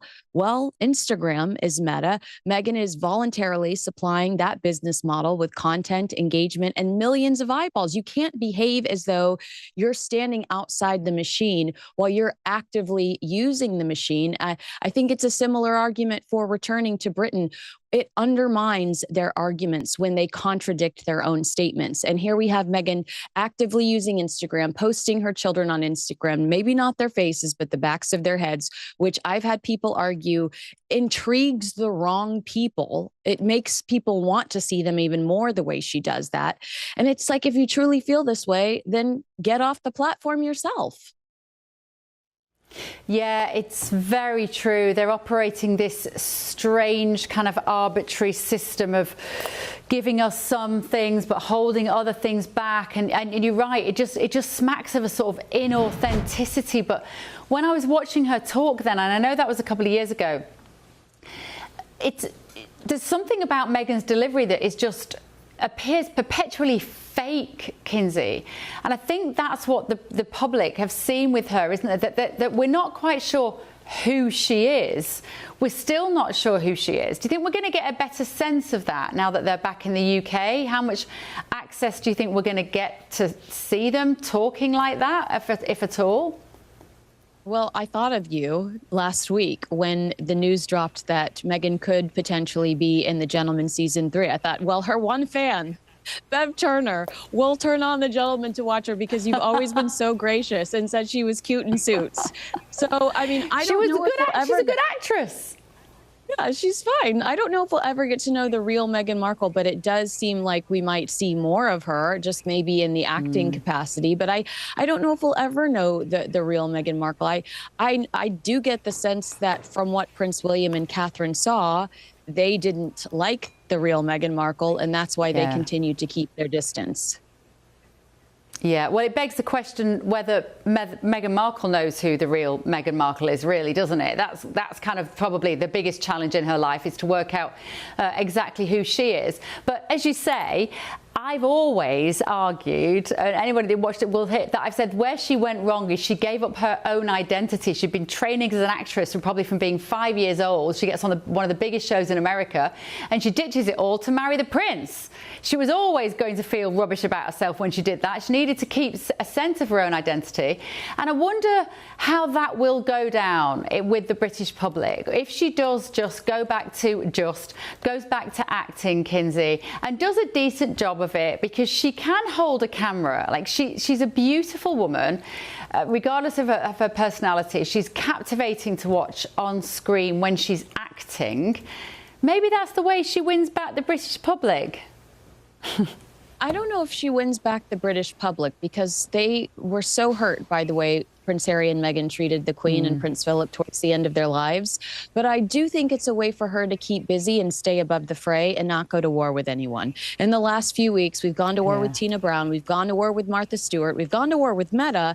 And I think if she, finds herself in an acting role and she feels challenged, maybe she will go to war with no one. And, people might soften to her because she doesn't feel like she's battling somebody constantly. And we know that they very much like money. And it might be that actually she can make some money by being an actress. She could probably command a pretty big acting fee in the way that she maybe can no longer do with the Netflix documentaries or her brands. Like, do we know what she's going to do with her As Ever lifestyle brand now that she's in the UK? Can she still run that business?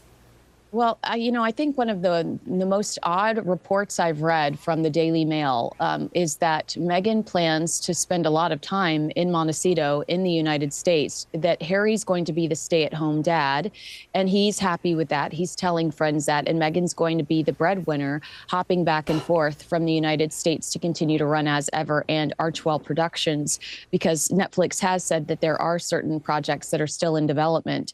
So, I think that is going to be difficult, that travel and spending so much time away from each other. Oh, and also, it's like a balancing act between their two egos, isn't it? Because if she's suddenly back in the public eye, she's acting, she's running her business, and he's staying at home with the kids, Harry hasn't got the egotistical fortitude. And I say that he doesn't have the strength of self-esteem in himself to live that life. It's all going to just go wrong. That's what all I can see happening, Kinsey. Do we know where I know we're not going to talk about the detail, but do we have any idea where they're going to live, where they're going to base themselves at the moment? Do we know Are there family members they want to be nearby or friends? I understand that they're pursuing the Cotswolds. Prince Harry says that this is a 10 to 15-year plan for him, that he would like to stay in the United Kingdom.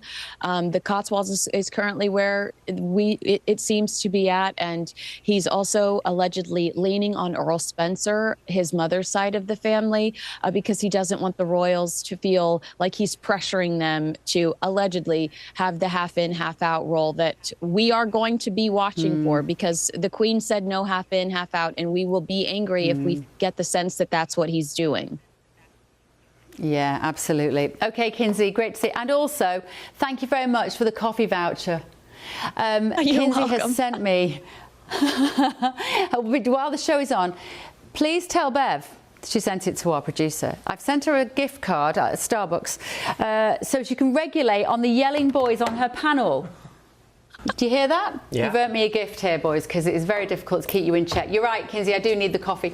Thank you so much, Kinsey Schofield, podcast host and journalist there.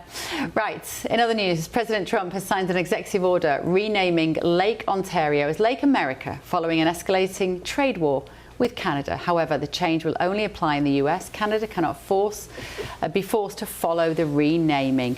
Mally, this is a wonderful thing to do, isn't it? He's right, and he's got to call it Lake America. Bev, what are we doing here? President Trump has gotten into a trade war with Canada, our second largest trading partner, for absolutely no reason. The best justification he could make is that we're getting a bad deal. But if we're getting a bad deal, he's the one who negotiated it, because our trade relationship with Canada was set by the USMCA, which was a renegotiation of NAFTA that he committed. And this is costing Americans. His illegal tariffs, which were refunded to big corporations, not to actual Americans, cost $2,500 last year. The new tariffs are supposed to cost $1,200 this upcoming year. Add this on to the fact that PC inflation just came in this last week, hotter than expected. It's 3.7%. President Trump is going to troll us into poverty. This is the dumbest thing imaginable. President Trump ran on ending inflation on day one, and he has absolutely failed because he is immature and he is not fit to be president. Are you saying you are against renaming the Canadian goose the American goose? Is that your position? Let's rename all the things. I have a pitch for you, American goose. Let's rename all the things. Let's just not get into dumb trade wars. I agree with everything Mally just said there. We should have a complete free trade zone in North America with both of our partners, and this stuff frustrates me. As funny as it is, I am longing for my president to focus on important issues. All he cares about is flying on his private Qatari jet with Natalie. Mally, behave. So I wasn't in that post-presidency. I was not in that. I wasn't in that gathering in the Oval Office today to see that. I genuinely have nothing. I can't defend that. I can't. Jonathan Lee should be delighted to know. I cannot defend calling Lake Ontario Lake America. He's always been but I'm like sure this. There's a reason. This is who he is, right. and you know it. We've come to the end of the show. Right, thank you everybody. Have we come to the end of the show?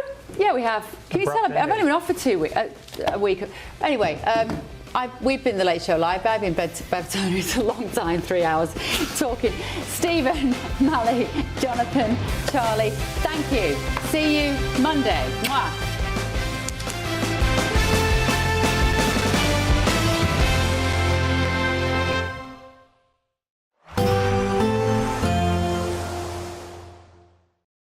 Today, clouds overhead, total zen within.